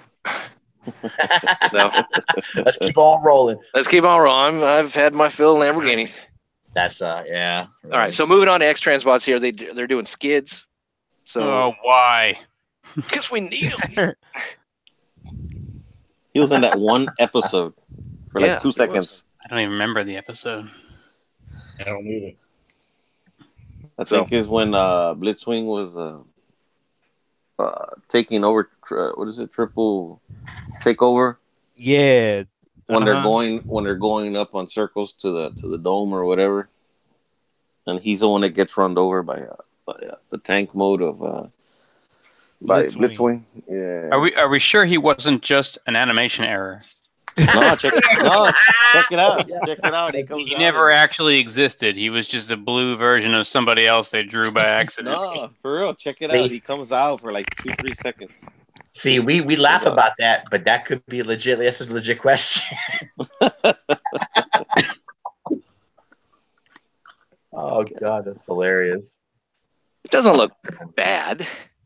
His legs, man. Wow. I don't know. And then they could redeco it into Crosscut, the female senator.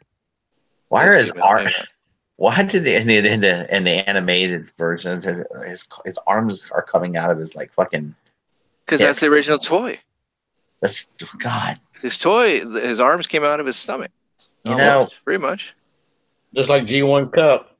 Yep. Like G1 anything. Oh, Jesus. Here's the vehicle mode. It's making me hate G1 toys. What's the significance of the scooter? It was part of the actual vehicle back in the day. It came with a scooter, I believe. The actual car? Yeah.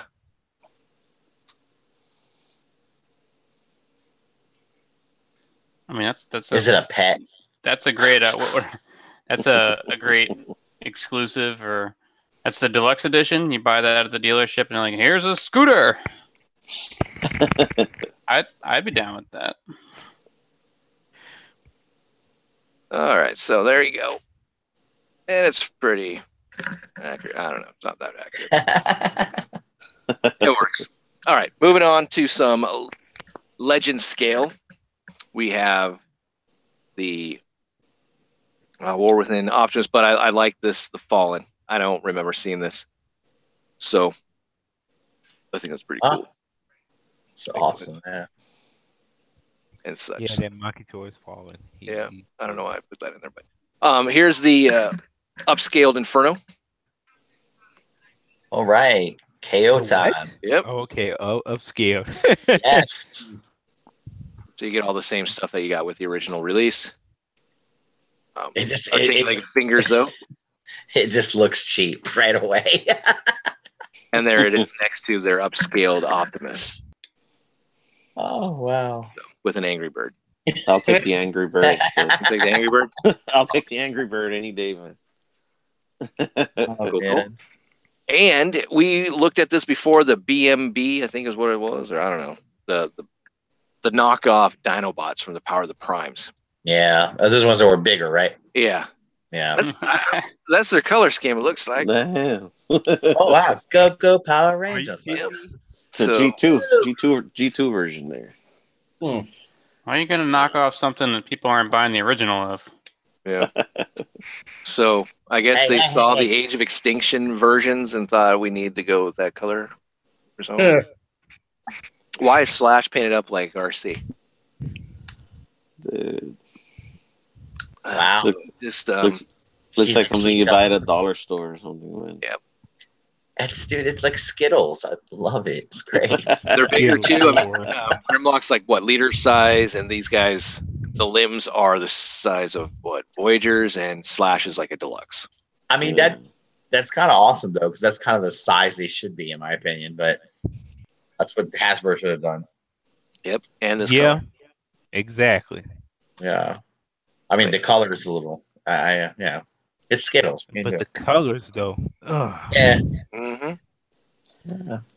I think you should buy this, Russ, and do a review on it. I'm actually, dude. I'm really intrigued by it, and I'm not really a KO guy, but I'm really intrigued by this. Since you're not doing rants anymore, you can do reviews, bro. Yeah, I know. He's doing soda reviews now. Yeah, apparently I'm going to be belching all over the. Nice. All right, so that's it. That's the news. There you go.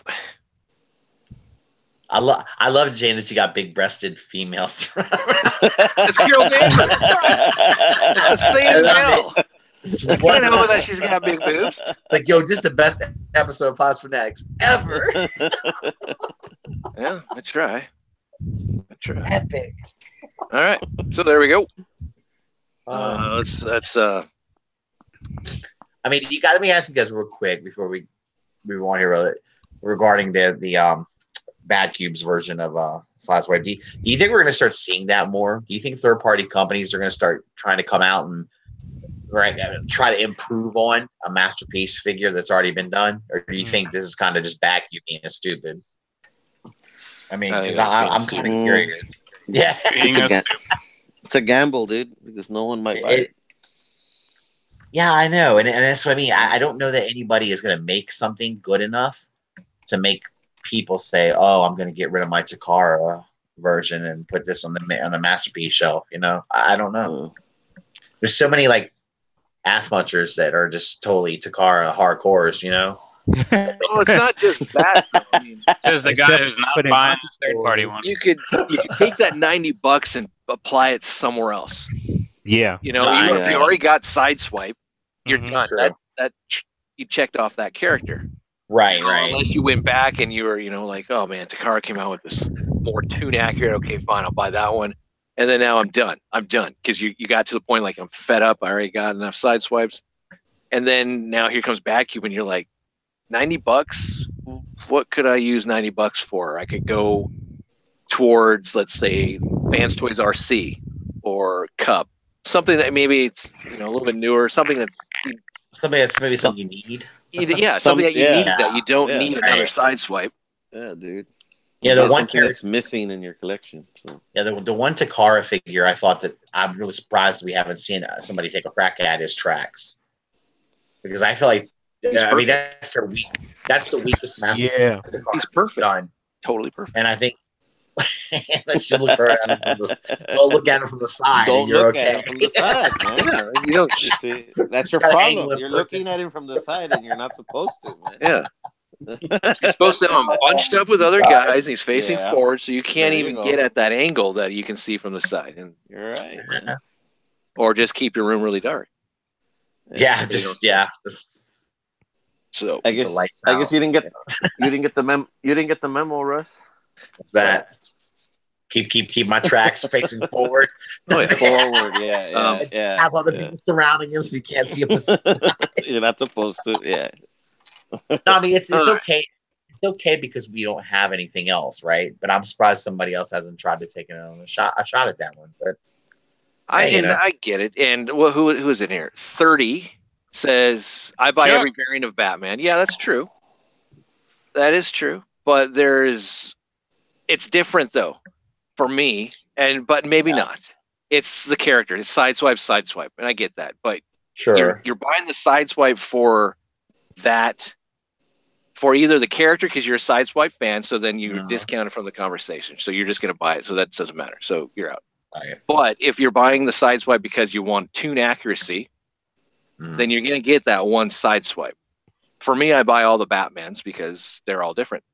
Yes, it's the same character, but it's all different. They don't all look the same. They're not supposed to be representing the one iteration that I feel is the pinnacle in my eyes. Well, the same thing as Iron Man. Iron Man's like that too. Well, yeah, but Iron Man has all the different suits, so they're all different. Right. But it goes back to what I said earlier, man, and how much you love the figure, the character, how much do you love the character? You love Batman, you're gonna buy every single version of Batman. You love Sideswipe, you're gonna buy every Sideswipe there is. Doesn't matter if it looks the same or it's similar. Depends how much that Batcube one. Yeah, and the Batcube does look good. I mean, the head sculpt I kind of like, and I do like the backpack gimmick because we've been complaining about how we got a backpack with the G2 Bumblebee. Is that the one we got the backpack with? I think so. I was the red but we never got one with the gold one. the yellow one. Yeah, but we never got one with Sideswipe, which they had the mold. They could have just retweaked that backpack to just work with it, but never did. And he was a character where there was an actual scene where there's a backpack exchange. You know what I mean? So it's like, wow, pretty famous. But again, though, it just seems odd. It's just a weird practice of like, okay, we came out with Sun Surge, and everyone wanted that because they didn't have a Sunstreaker, and everyone did. They liked it, bought it. But here comes Takara with theirs, and so everyone got rid of it. And after that, knowing full well, if you know your audience, your target audience, I don't know, why would you I think it's about time we came out with Sideswipe. You know? And again, at the end of the day, man, it's your money. You're going to buy what you like. Go for it. If it makes you happy, you love it. It totally blows your mind, dude. Yeah. You're gonna spend. It's your hard-earned money you're spending, dude. It's whatever you like, guys. It's whatever you like. Just don't buy the Red Alert. I don't think it's worth it. It's not worth it. Sideswipe, go for it. But Red Alert, he's a terrible character anyway. It's not worth it. Crazy. Come on. All right, so let me shout out the chat really quickly here. We have Deluxe Baldwin. We have 30. We have Sunday Heat Collection. Naked pics of Deluxe. Be nice tonight. Okay. I guess if you can DM them to me, I guess I can put them on the show. Maybe. We have Russ in the chat. We have Rob Milton. We have Brammer. I can't go back all the way, so I know there's more people in here. Dust was in there. I think Dust was in there, yeah. MP Collector. We have Brammer. I'm not naked like that Savage Deluxe. That's whatever. We know you are. What else we got here? Who else is here? Message retracted from TM Hot Rod. Raphael Holloman. Walter Young. Nostalgic for the 70s and 80s. Sunday Collection Addiction. Yeah, tell me about it. Who's Sunday? It's Sunday. It says Sunday Collections. That's Sunday Heat. Is that? Yeah, it's Sunday Heat. Yeah. Okay, I thought so. All right. You don't recognize his fist bump picture? Oh, I do. I don't have my glasses, and I can't see shit. It's terrible. Glasses are bad. Man, you're just old, Russ. Get out of here with that. I am. We got Dom in there. We got Lucas Bockelman. Who else we got here? Primicon.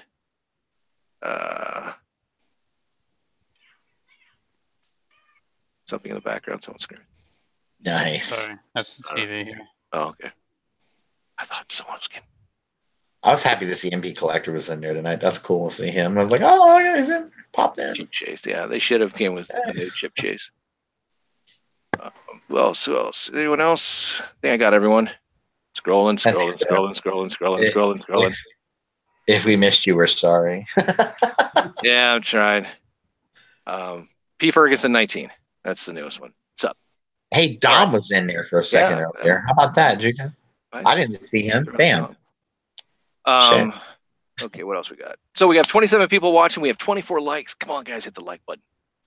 Hit it like you actually like it. Oh man. All right. That's pretty good.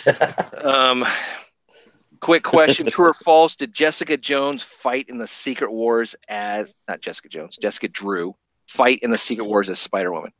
Real quick, while I'm getting my stuff in gear here. I don't remember. Was she in? I thought she was involved. I thought she was. I'll repeat the question. Jessica Drew fights in the Secret War as Spider-Woman. Is that true or false? I'll say true. All right. Anyone else? Oh, come on, y'all. Don't be wusses. I don't know what everything does. Come on. Man, I got nothing on this. Yeah. I'll say true, dude. I guess. There you go. Take a guess. Yeah, I'll take a guess. All right. True. All right. Well, it's false.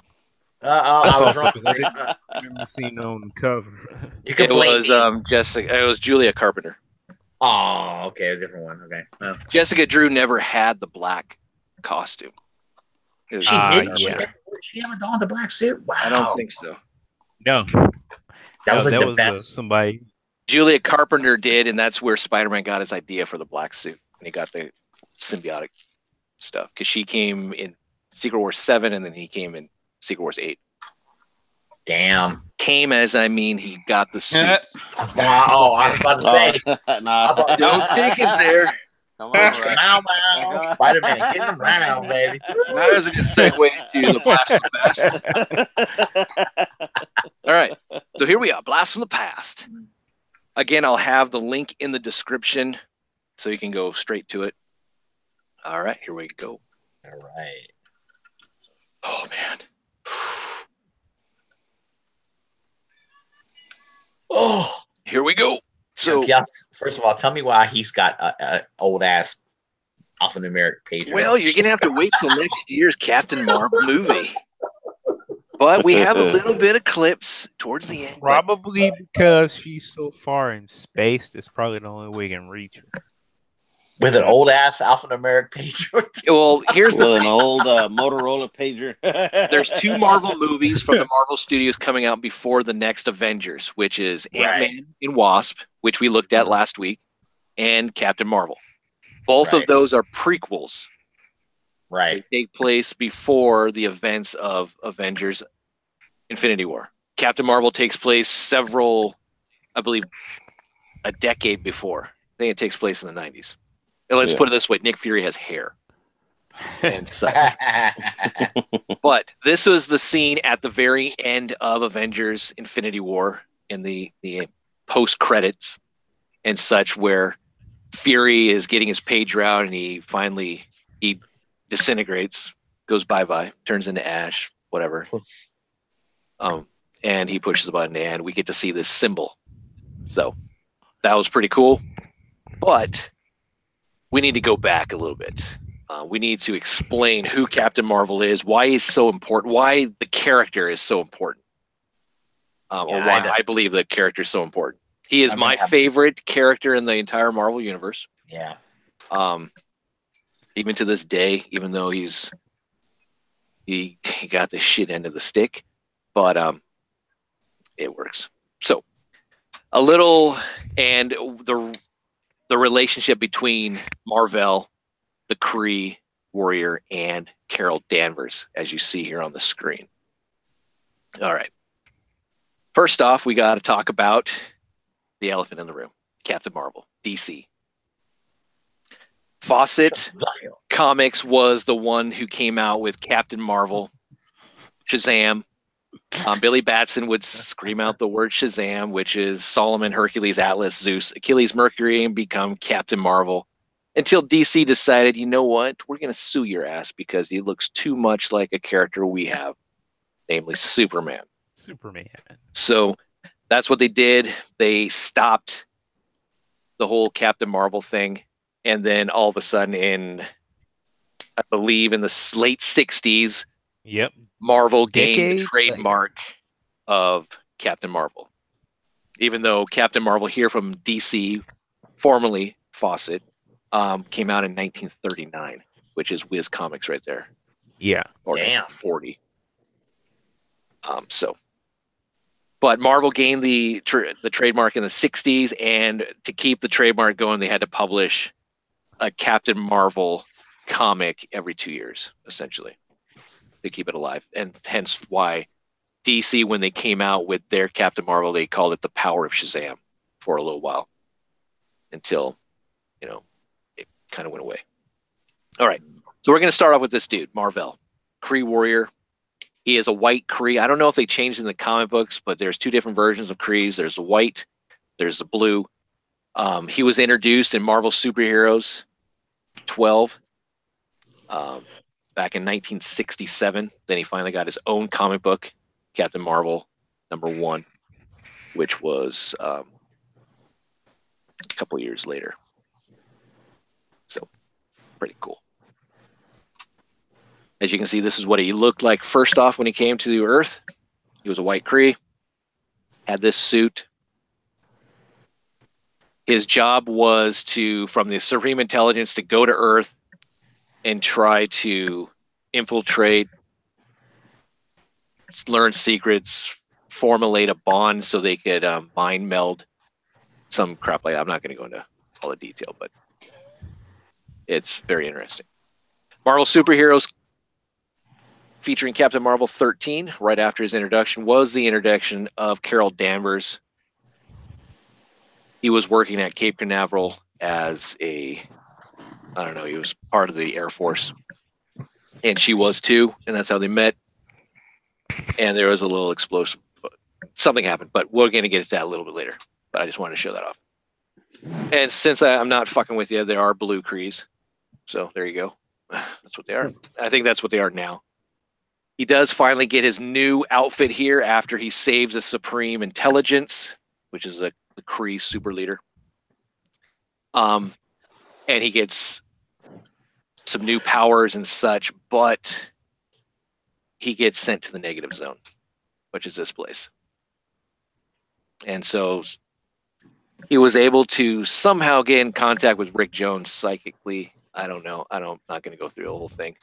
But there's Rick Jones to tell him to go to this Kree base and pick up these nega bands. Rick Jones here was introduced in the Incredible Hulk #1. We have this issue. That's cool. But to pick up these negative bands, and if you clank them together, they would switch places. So Rick Jones would be transported to the negative zone, and Captain Marvel would come to Earth or out of the negative zone. He could only stay out of the negative zone for so long, so that's why Rick Jones agreed to it, because then he would just get screwed. And after, I think, about a couple hours or so, Captain Marvel would be instantly transported back to the negative zone. So, kind of interesting. And that's what you do. And in a way, this was kind of a nice little homage, maybe, or just an FU to the Captain Marvel of DC or Fawcett, because the whole Billy Batson turning into Captain Marvel, this is the same thing Rick Jones would turn into, this Captain Marvel. So, as you can see here, Captain Marvel still has the white hair. He goes through a little bit of some adolescent changes in a way. He gets some blonde hair. Just in case you guys didn't know, there you go. He meets up with a dude called Eon, who is basically, Marvel was created by Stan Lee and Gene Colan, and then the whole negative zone and the changing of his outfit was done by Roy Thomas, but he didn't really come to terms until Jim Starlin took over. And Jim Starlin is the godfather of the whole cosmic, in a way, kind of shit that went down. So he meets up with Eon. Eon decides that this guy needs to be the protector of the universe, gives him cosmic awareness, trains him to kind of get rid of his Kree warrior mentality through intense psychedelic training, I guess. That's awesome. Take this pill. Yeah. And then he becomes cosmically aware, which is, think of Spider-Man's spider sense, but 1,000 times stronger. So I guess he could know what happens on distant planets and such. Oh damn, that's badass. Shit. But there you go. But he's so pivotal to the Marvel Universe because he is the nemesis to Thanos. Before Adam Warlock, there was Captain Marvel. That's what he was born and bred to do from Eon. He knew of Thanos coming. I mean, Iron Man. Thanos was introduced in Iron Man 55, but Thanos finally came into the Captain Marvel books here, starting off with 25. Russ, you vacuuming? Yeah. No, I'm just switching to my dial-up so I can get a better signal. All right, so here we go. As you can see, there's Thanos. I believe this might have been Thanos' first cover. So Captain Marvel 26. Back in the day of 20 cents for a comic. Oh, good times. Epic. Yep. Thanos had his own minions. He had the Super Skrull. He had a lot of Skrulls. And he also had the Controller and some other guys working for him. This led Captain Marvel to team up with the Avengers because he needed help. And also with Drax the Destroyer. So, and this is finally he gets changed into his surfer blonde hair look. Damn, look at this gal. Controller's like taking his girlfriend. He's like, I don't want that. You can't hurt me, Marvel, but I can destroy you, and I will get my woman back. I don't know. It's kind of weird. Back in the day, they had to be approved by the Comics Code. So, going through all this stuff, he's the one that is going to thwart Thanos' plot because Thanos is getting the Cosmic Cube. And this is the first time Thanos dies of many deaths. He dies again in Marvel 2-in-1. But the next issue, number 34, is the introduction of Nitro. You remember him from the Civil War. He's the asshole that started the whole damn thing. Yeah. And even though in some ways it was the New Warriors doing a reality TV show, which was kind of stupid. Also, but this issue, Captain Marvel takes on Nitro. There is a gas leak out of this bomb. Marvel is able to take care of it, but unfortunately he contracts cancer from it. But everything's normal until we get the first graphic novel from Marvel Comics, which is The Death of Captain Marvel, done by Jim Starlin. This was only $5.95. Great picture of Captain Marvel in the lap of death with all the characters behind him. Thing is representing the Fantastic Four. We got Colossus and Wolverine. Those Cyclops. And the back of it's pretty dope too. They have a little remembrance monument for him on Titan where he died.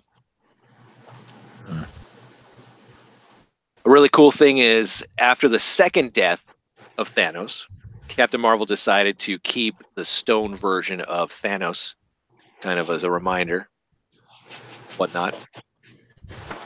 Kind of like a trophy. Kind of just a reminder of, what the hell he is, but he comes back to life in a way. But it was a very cool graphic novel to the point where you have this, he's the protector of the universe, and he's dying of cancer. He's not dying in a war. He's not dying from a villain. Not dying to save the universe. He's in his bed. But he's being, like the Skrulls here. He had a huge war with the Skrulls. I mean, he's a Kree. The Kree Skrull wars are always, but he's getting the Royal Skrull Medal of Valor. I mean, they're acknowledging what he is.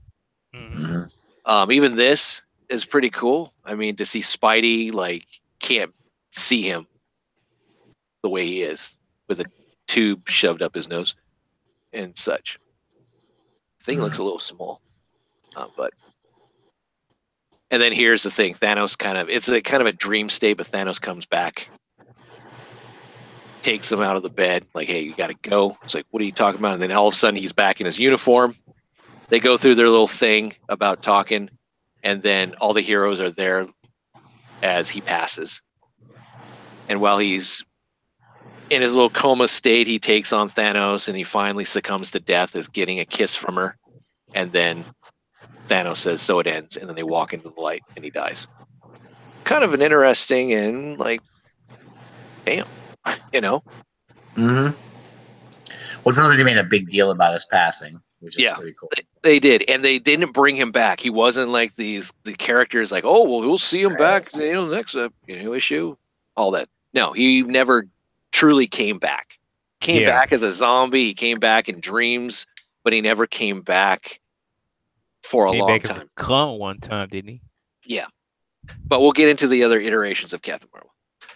So there were some toys that came out back in the day of Toy Biz. Marvel did a separate kind of series that you could find like KB toy stores and such. You could get this guy first time. Dude, he doesn't have that much hair, but this is essentially just an Archangel repaint. But it's a dope looking Captain Marvel.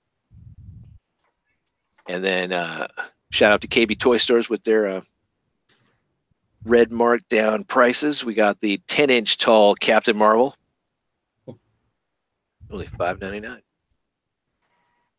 And then we saw this when we did the Marvel Legends segment in the Blast from the Past, but just showcasing again, we got Captain Marvel from the MODOK series. And yes, he did have a variant, which we'll look into later on when we look at his actual counterpart. And then he had a Marvel Select figure. And he also had a variant Marvel Select figure, the Kree uniform. And again, we'll look at this version a little bit later. Marvel Universe 3 3/4 inch. He also got a figure there. And then he was also released in the 2-pack special edition with another Captain Marvel, Carol Danvers. That's pretty cool. Captain Marvel and the Carol Corps. Interesting. All right, moving on to everyone else's favorite Captain Marvel, since he's dead. We decided, or Marvel decided, hey, Monica Rambeau, I believe her name is, decided I'm going to be the next Captain Marvel. She was introduced in the Amazing Spider-Man King Size Annual 16, which I hated, but she was a good character. She actually led the Avengers. She was, and she got a figure in the A-Force, Toys R Us exclusive. Also, it was San Diego Comic-Con exclusive. But her name changed several times to Photon, to Pulsar, I believe. Yeah. That's what she looks like out of that box set. The reason why she changed her name is because of this fella right here. This is Legacy. He was introduced in the Silver Surfer Annual number 6. This is, I guess, quote unquote, Marvel's son. He was. Is that Guinness? Yeah, this is Guinness. Guinness Bell. Now he's kind of like she was I don't know, his would-be girlfriend. Kind of. They weren't married. I thought it was Elise or something. I don't know. I don't remember her name, but she used a genetic structure, so and impregnated herself and got this dude. Damn, chicks always want to trap him off. I got to tell you what. But there's your favorite dude, the Silver Surfer. She told the Surfer, "You need to go get my son. He needs to be something better than he is because he's kind of a punk." Gave him the gift of the Nega bands, and he became the next Captain Marvel. That's great. Just like, who's that? Who's his mom? Ganymede? Is that who that is? No, I thought it was Alicia or Elysius. Alicia? Okay. Yeah. He was fused with Rick Jones for a little bit, but that was just for a little bit. So it's just a kind of an homage to what his dad did. But he went through a character change, as you can see. His mom basically said, "He's a slacker ass. Go. He's meant to be better. Go." Yeah, he's meant for greatness because he's got the genes of Marvel, who was the protector of the universe, and he was just like, yeah. It took a little bit. She said, "Get that motherfucker a job." So he became Legacy, and then all of a sudden he became Captain Marvel, talking to Monica, this gal, and said, "Hey, I'm going to become Captain Marvel." And she's like, "Okay, I'll become Photon." The funny thing is, he like changed his name to Photon, and she's like, "Okay, I'll change my name to Pulsar," because he kept copying her for some reason. Yeah. Which is weird. But he didn't become Captain Marvel until Captain Marvel Volume 3, #1. So he had this look. He also became part of the Thunderbolts. Here's his Marvel Select figure. And then here's his Marvel Legends. Mm-hmm. And then here he is as Photon. And then he was also killed, came back to life. And when he did come back, he kind of rewrote some history, and he created himself a sister, which we'll get into in a second.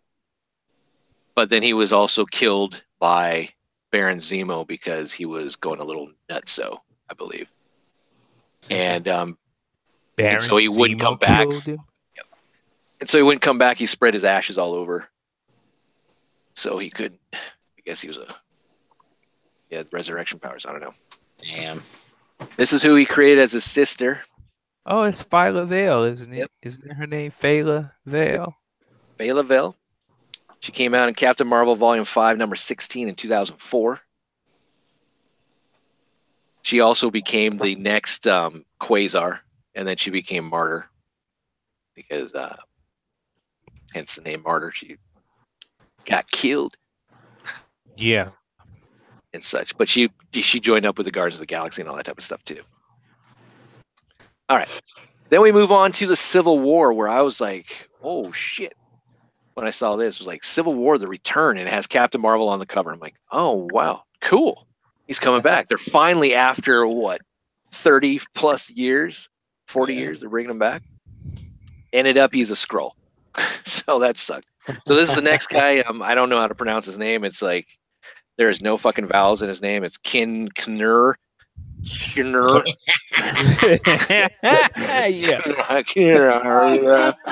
Let me work up the phlegm, maybe, but didn't really have that. He was a Skrull sleeper agent, and such, which we'll get into a little bit later. And, had a good story. He had the genetic makeup of Marvel, but his psyche repressed, his Skrull psyche repressed, and Captain Marvel took over in a way, which was odd. Even though he found out that he was a Skrull, which Miss Marvel was there, Carol Danvers was there, and all this type of stuff, but he essentially sacrificed himself and told this guy to be the next Captain Marvel, which is Marvel Boy. So, came out in Marvel Boy #1, 2000. Joined up with the Dark Avengers. Dark Avengers, okay, thought so. Yep. We'll come back to this gal a little bit later. But then he changed into Protector, which he was introduced in Miss Marvel #50. Came out in 2010. But again, a nice little homage. If you remember the death of Captain Marvel's graphic novel, we have Miss Marvel in the hands of death with all the same characters that were in the other one, except no Doctor Strange. We got Brother Voodoo. It's odd. And isn't that Bucky Cap? That is Bucky Cap. So, not bad. Kind of derpy looking. Just saying. Yeah, I mean, a little bit. Yeah. I'm just saying. But, oh well. Moving on. All right, so let's move on to what we came here for. Carol Danvers, who has a little bit of baggage, and hopefully we can sort it out. But here she is. Wow. Yeah, I know. Sit back, relax. Sit back and relax. Yep. Yes. All right. Like I said in the beginning, she was introduced in Marvel Superheroes featuring Captain Marvel #13. She is part of the Air Force. She was a pilot, such. This issue came out in 1968. You may have remembered her. She had a nice kind of origin story from the Avengers Assemble cartoon, which didn't stray too far away from the actual comic books and such.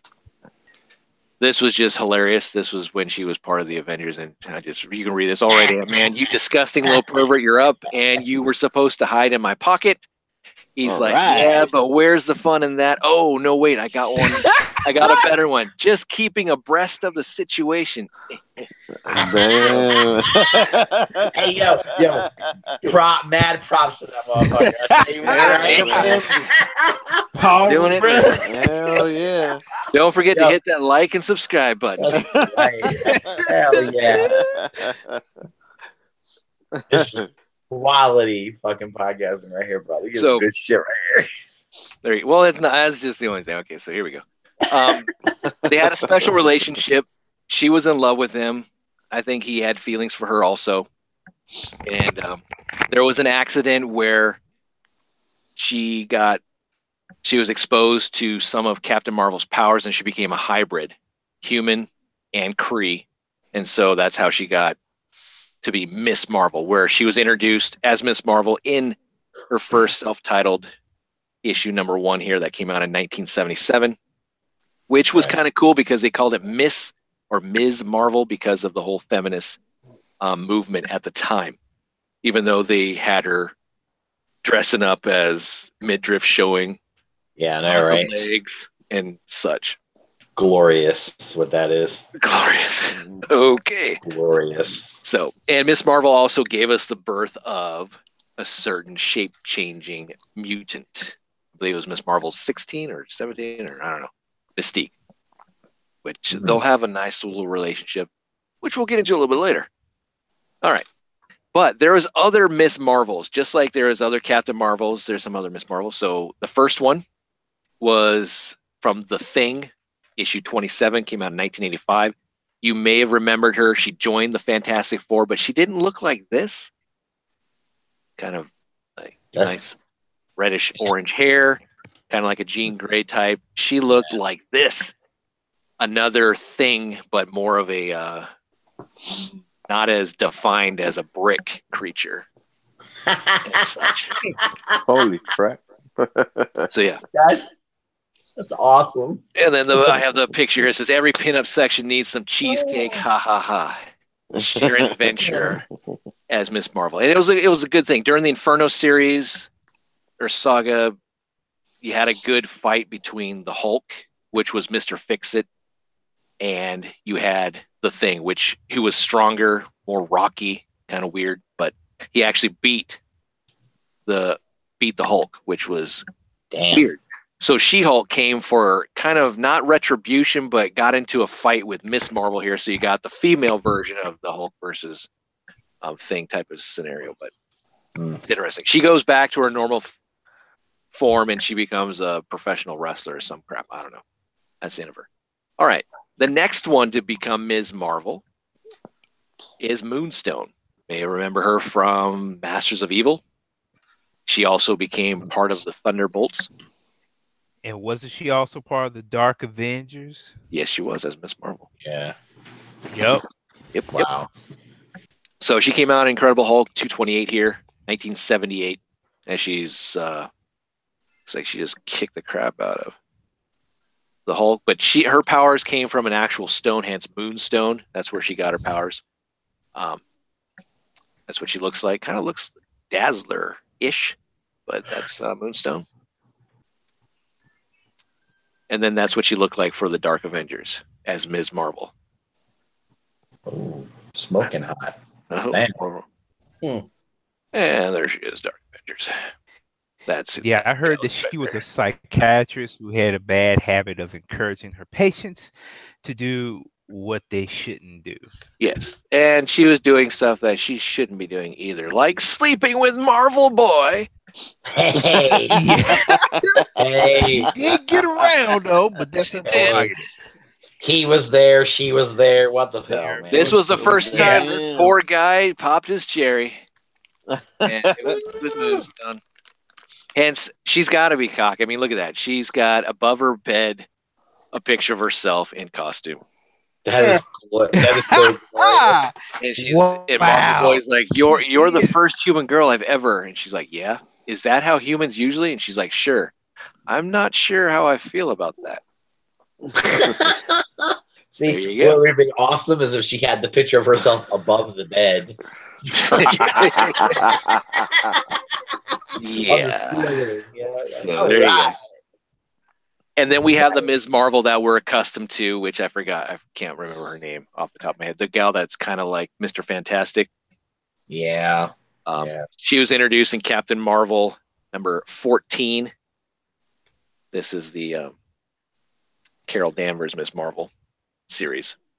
So she was introduced there. So if you want to know more about her, check out that issue. Probably will be going up since that's the introduction of her. And she's becoming a key player, at least in some of the stuff. So, all right, moving back to Carol Danvers. So she becomes Ms. Marvel. There we see that she's close to Marvel. Little kiss. She's like, cool. He's very sleek. The leotard. She did have 2 different outfits. Her first outfit that we saw had the midriff showing, but then her outfit changed, so it was completely covering her midriff. And then she also changed to this look, which we're more accustomed to, where it became later on Warbird. So she's got the black, bluish. Black. What's this rag I'm wearing? For a time, her personality was like stuck in Rogue, and there was like a issue where she was in control of Rose. Oh yeah, I'm sorry. Come on, man. No spoilers, man. No spoilers. I just saw that costume, and that's the first thing that popped into my mind. You're talking to the archiver here. You got everything. You gotta sit back and relax. Hold on, Trent. Hold on. It's definitely, if she had a whip, dude, it'd be perfect. Oh my goodness, Russ. Dominate. Oh, man, all right. All right. So rag. We know when Anna's dressing up for Halloween. Hey, yo, only if I'm lucky, Jay. You know only if I'm lucky. All right. If the actress is playing and happens to be watching it, just be glad you're not wearing that, sweetie. Brie Larson. Brie Larson. Miss Larson, be glad. Yep. Okay. So here's where it gets weird. I'm not going to go in depth. Go check it out because it is a weird. It's weird. I'm trying not to swear. It's weird. Okay, so here we go. She becomes part of the Avengers when the Scarlet Witch leaves a little bit. She's, her and Vision are getting a little close, a little android, little mutant love. It's like, hey, nice. But so she comes in. And it starts in Avengers 197, and it concludes in Avengers 200. Now, this is controversial because there's been people in the industry that has labeled this in a way as the rape of Miss Marvel. And I'm literally mean rape. And the story is about how Carol Danvers all of a sudden, like, I guess, Shmi Skywalker gets pregnant. She has no idea. And she's coming to term very quickly instead of just a normal 9 months and such. She's already to term in a couple months. Oh, damn. And she has a kid, a son, who in turn actually was the one that impregnated her, who is Immortus's son, Marcus. Oedipus. And she goes back to limbo with him, so he's not lonely. So it's a weird fetish of mom and son, mom lover, weird. It's fucking weird. I'm just telling you. It's Oedipus complex. I'm only 3 drinks in, and I'm still kind of like, this is still weird to me. I can't accept this. There you go. And the Avengers accepted it and said, hey, bye-bye. That's okay. And they well, yeah. Nobody said anything. Be like, is this just a little bit weird? And that's what fractured her relationship with the Avengers and why she gravitated towards the X-Men, which we'll get into a little bit later. This follows Avengers 200 goes directly into Avengers in a way. Avengers Annual 8 or 10. I mean, so here's some snippets from the series. So here's the Wasp talking to Carol Danvers. Wasp saying, I just wanted to congratulate the proud parent. It's really a beautiful baby, Carol. You're so lucky too. Carol replies, lucky? Wasp, think about it. What you just said. I've been used. That isn't my baby. I don't even know who the father is. So if you want to help me, please just leave me alone. Everyone was just like, hey, that's cool. Wonder Man here is like, Miss Marvel, it's me, Wonder Man. She's like, come in. He's like, hey, I just dropped by to see how you were doing. Hey, do you think you want to be up? Oh, do you really think you should be up and around so soon? No problem, Simon. I feel fine. And Dr. Blake, aka Thor, has given me a clean bill of health. And he's like, terrific. Somehow. So how about coming down to take a look at your son? He's really an extraordinary little. And she's like, no, he's not my son. I don't want to have anything to do with that thing. Again, it's weird how the Avengers are like all there, just like, oh, look, it's a cute little baby. He's so tiny. Oh, look at that. Not even concerned that she conceived him very quickly. Don't know who the hell is the father. Yeah. And then we get into who the father is, and we kind of get into this like birds and the bees shit. Sexy moment. Sexy time. And then Marcus can't stay in this reality because he's screwing things up. Shit's happening that shouldn't be happening, kind of like the Transformers where Dinobot Island was getting, messed up. So we had pirates, we had all these dinosaurs coming back. So they had to do the same thing. Marcus had to go back. Carol decided, yeah, I'm going to go with you. You're not going to be alone. I'm going to go with you. Which was weird. Doing full well, that was her son / lover / weird. But I'm not going to go through all of it. You can read about it here. I got some pictures and such. Thor decides he'll use his enchanted hammer, Mjolnir, teleport them, open up a gateway to Limbo and such. But this was weird, but I just can't, Carol says. In that case, I'm afraid I have little choice. So Carol didn't want to go. He actually did. He, forgive me, mother, forgive me, my love. God. I love comic book writers. There's some poor Carol. And I see why she went to becoming an alcoholic, which we'll go into here a little bit also. Yeah. So Thor transports her away, blah, blah, blah. All right, here's everyone's favorite mutant that steals everyone's powers. We have Avengers King Size Annual number 10. Came out in 1981. Another hottie. Yes, it is. Just don't touch it. Just don't touch it. Don't do anything with her. Just look. Like you gotta wear like a body condom to mess with her. So the story behind this with Rogue is Destiny, who's part of the Brotherhood of Evil Mutants, told, or were they called Freedom? I don't know what they were, but they told Mystique that she had a premonition of Rogue being killed or something by Miss Marvel, something to that nature. And Rogue overheard that and said, okay, I'm going to take the fight to Miss Marvel. Ms. Marvel came back from her time being with her son / lover, whatever. And she's residing in San Francisco for the time. So Rogue decides to show up and take her on. And this is where we get super powered up Rogue. She ends up touching Ms. Marvel, but she touches her too long and absorbs everything about her as far as personality wise, not just her powers. Oh shit. And then she decides she can't get out of my head, so she decides to take Miss Marvel and throw her off the Golden State Bridge, which leads right into Avengers Annual 10, where Jessica Drew here, Spider-Woman, finds her, thinking that she's just a person committing suicide, grabs her before she hits the water, takes her to the hospital, finds out that she's a Jane Doe, but they did some background check and they find out that she is actually Carol Danvers. And so the plot thickens. Ms. Marvel calls in Professor X to say, hey, what's going on here? And Professor X kind of scans her mind and says her conscious mind has been completely erased. So becomes kind of catatonic, but finds out that it's Rogue, all this type of stuff. We kind of saw this in the X-Men animated series, which I think I have some clips later on. She comes out of her coma.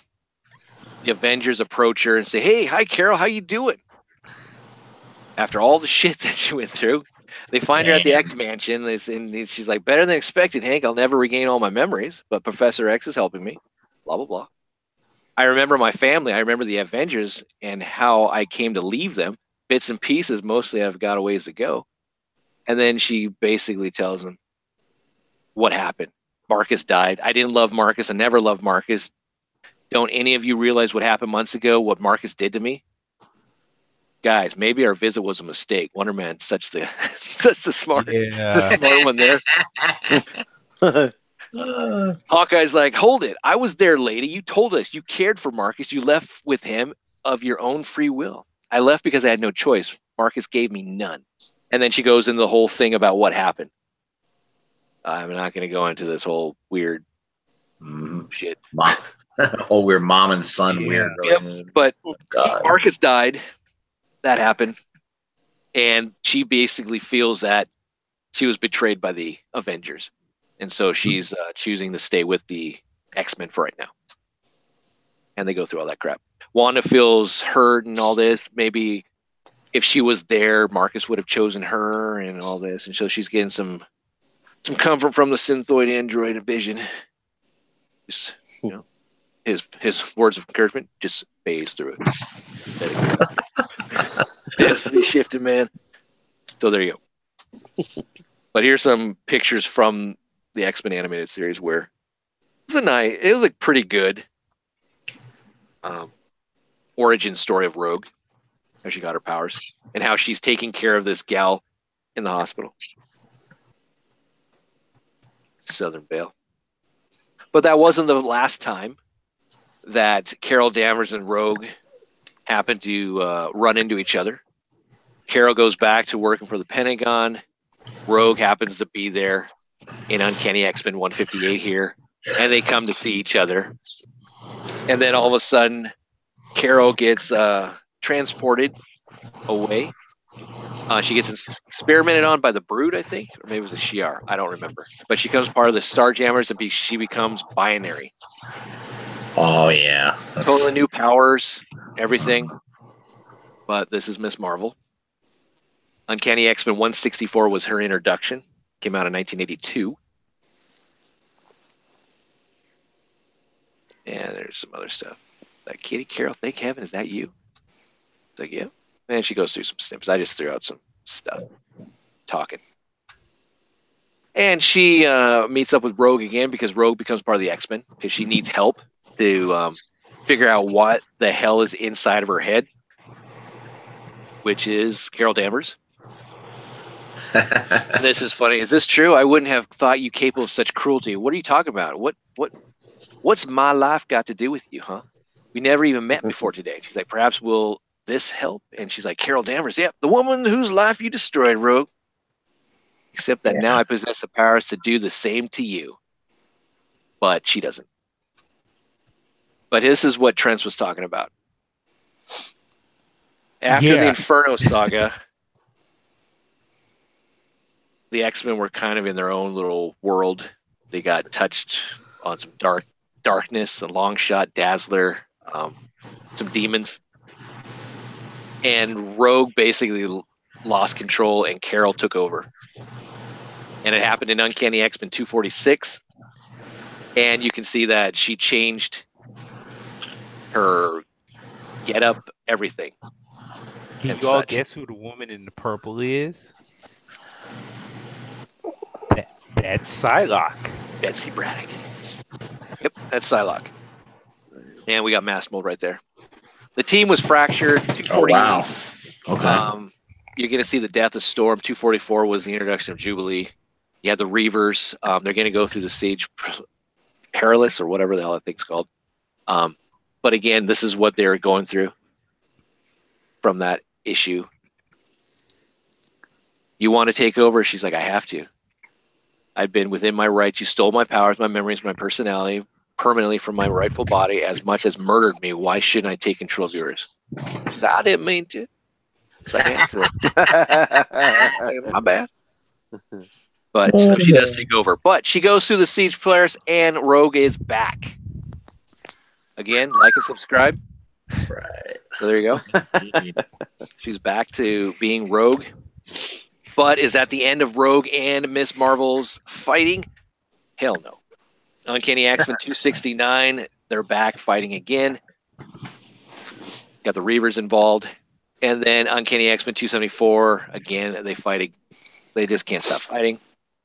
That is one hell of a look, boy. I tell you what, look at her. The Savage Land, this is where Magneto finally had to destroy the doppelganger Ms. Marvel and such.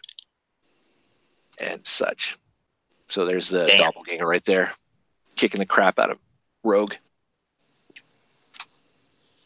Again, they've had more fights, they're basically become sisters in a way. And she finally forgives her. Carol finally says, I respect you for who you are. Just don't touch me. All right. Now we go back to Ms. Marvel getting back her powers. And she changes her name to Warbird. And she becomes an alcoholic. She was introduced as Warbird in the Avengers #4, which was, what was it, Volume 3 of Avengers? Volume 2, I don't know what it was, but go check that out. There she is. Tony had a lot to try and help her because he, being an alcoholic himself or former alcoholic, kind of understood. So they tried to intervene. You like that? So she's just downing some whiskey. Not bad. My kind of girl, man. All right. My kind of girl. Oh, yeah. Woo, liquored up and trashy. I love it. All right. Wow. Oh, man. I think you're going to get your ass kicked by Hannah. I can just hear the like. Force. See, you say get my ass kicked. I might smile. I might smile. I'd be like, I'd be welcoming that. But here we go. This is what we all been waiting for. This is when she finally became Captain Marvel. She wanted to kind of lay tribute to Marvel and such, and it finally happened in Avenging Spider-Man #9. This is the issue you want to get if you want Carol Danvers as Miss Marvel, and it's starting to go up in price. Yep. Because of the movie, because of everything else, definitely I would pick this up on the cheap if you still can. If you're a comic book collector. But there she is. Not bad. And there they are. It's kind of a nice little homage to both characters.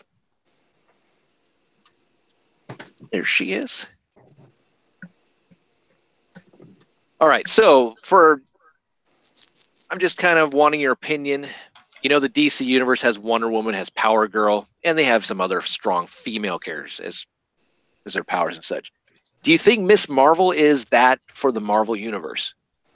I think for the MCU, she's probably going to be their Superman.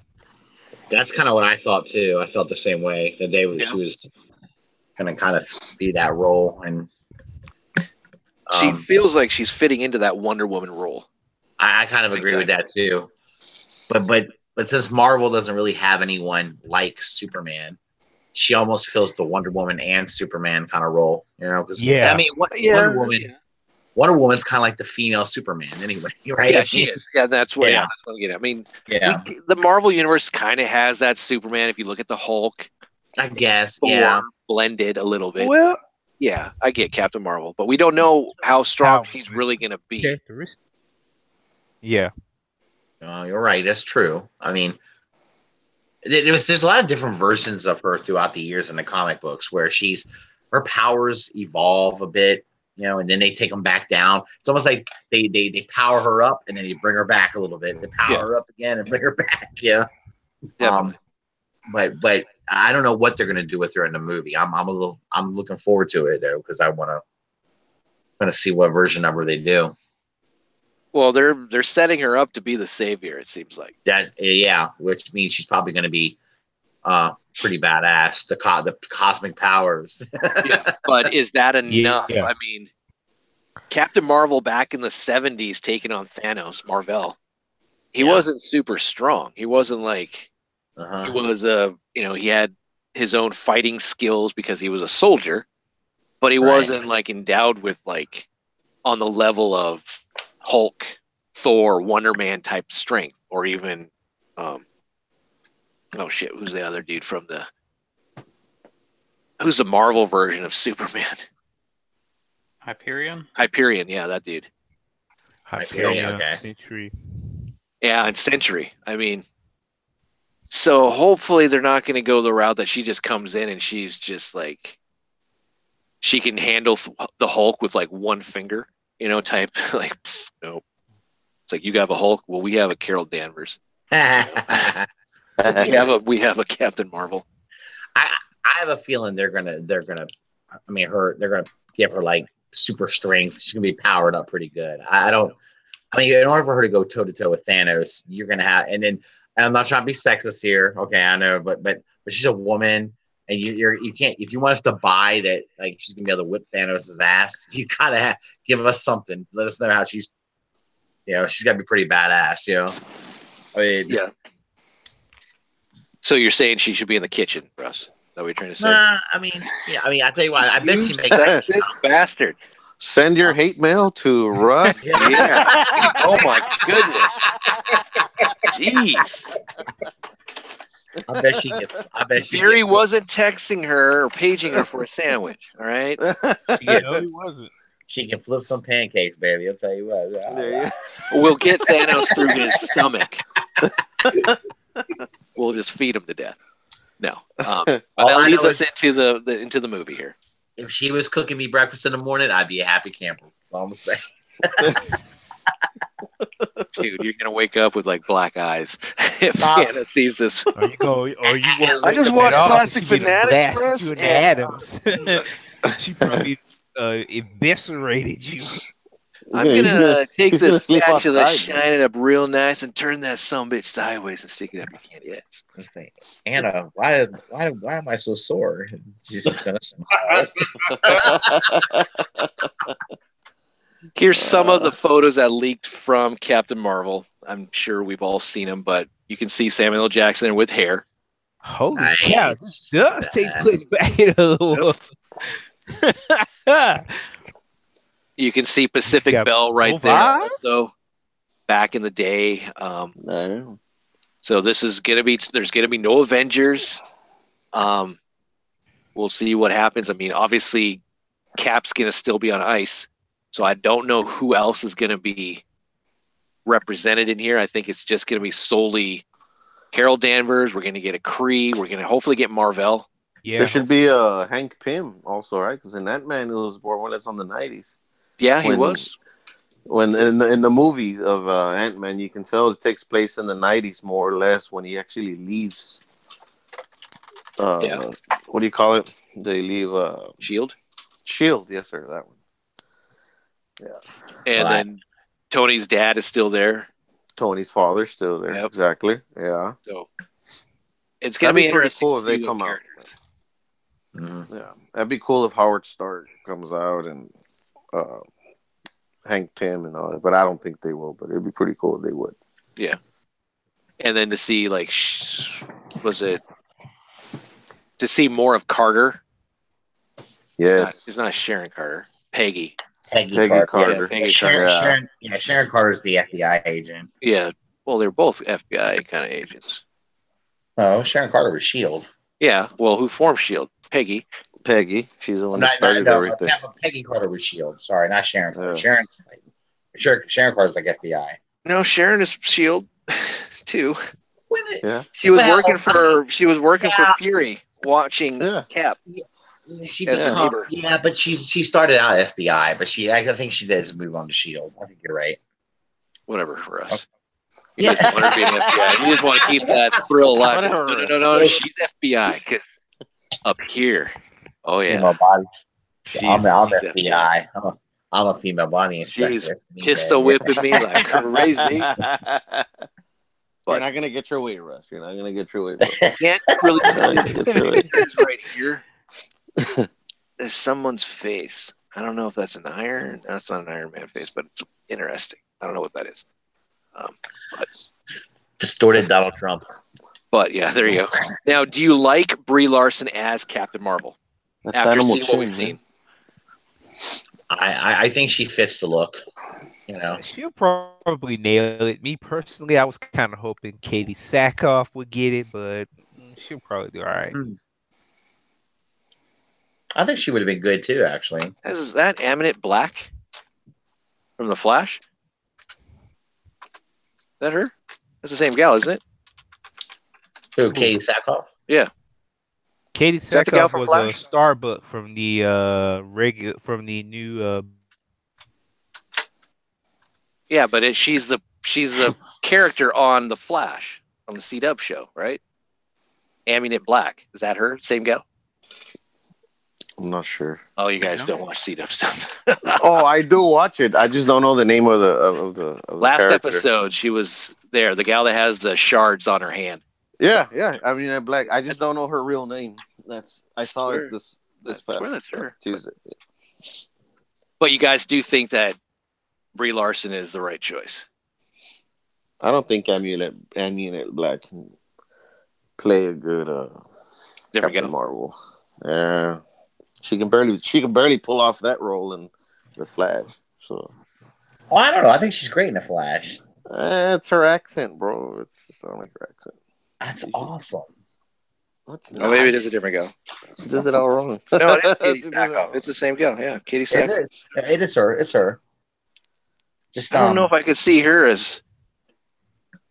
Well, maybe it's. I don't know. Well, could she do an American accent? I mean, She do an American. She did. No, she did her real accent. Not real, I guess, but she did a different accent on this past episode when she was like she was on like at a poker table or a thing. Yeah, she had a different like a little southern accent kind of there. okay, yeah.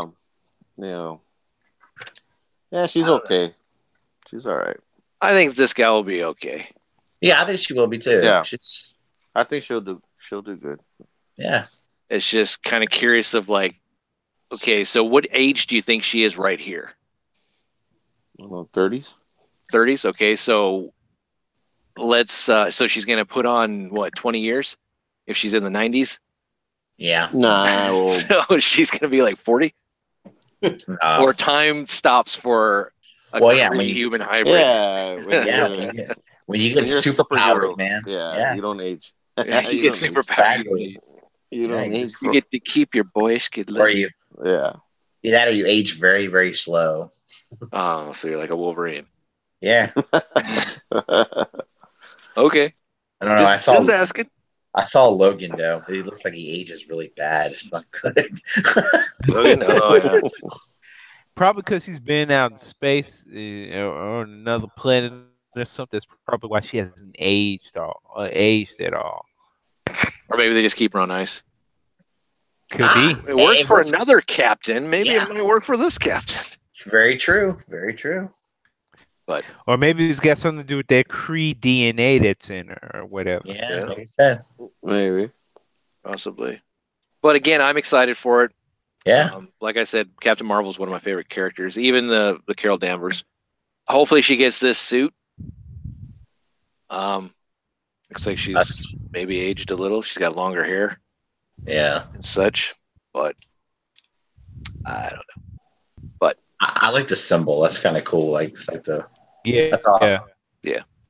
They had to have that. I mean, that's Captain Marvel's symbol. Yeah. That's pretty cool. And even the color scheme and such. Mm-hmm. Very American. Yeah.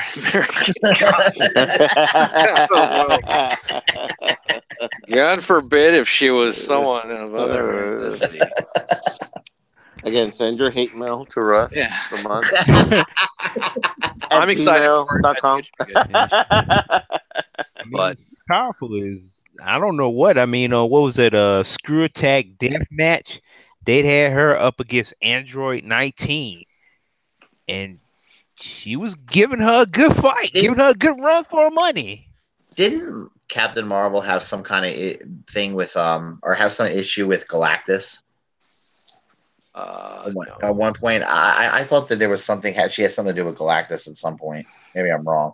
Maybe I don't know that much about the Carol Danvers, but as far as the Kree, no, I don't remember. Or Marvel, I mean, don't remember that much. But all right, well, cool. That's the blast from the past dealing with Captain Marvel. Hopefully, obviously, we enjoyed. I think majority of us enjoyed Avengers: Infinity War. Oh yeah. Yeah, it was really good. I liked it a lot.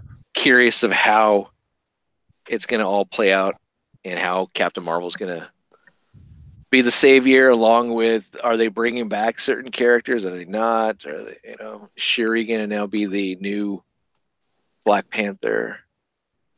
It's like, sorry, T'Challa, you only got 2 movies. You got 3, technically, I guess. So you're gone.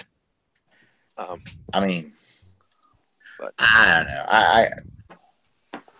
He basically wished everyone out of existence, kind of. I mean, so can't you wish everybody back into existence? I mean, yep. Oh yeah. Yeah. So yeah, but it's a good transitioning point to get new actors, the next generation of actors. I mean, it's perfectly set up. I mean, 10 years and it'll be 11, but it's done. We move on. I think you're right. And such. Not like we have anything else coming. Like Venom's coming this year. Ooh. So a Venom movie with no Spider-Man is not really Venom. So it's gonna be weird. Yeah. No. But I'll go see it. But I'm gonna be I'm gonna try and keep an open mind. I mean, I try with a lot of these comic book movies to not overthink it and be like, hey, that was part of the comic book. What are you talking about? What are you doing? What's this? But we'll see. Let's go into anyone else in the chat. Chat.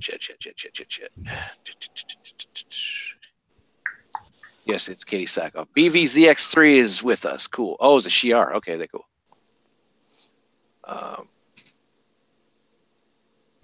Magneto slipped all up in those DMs. Yeah, Magneto Rogue. That was pretty cool. Pretty good.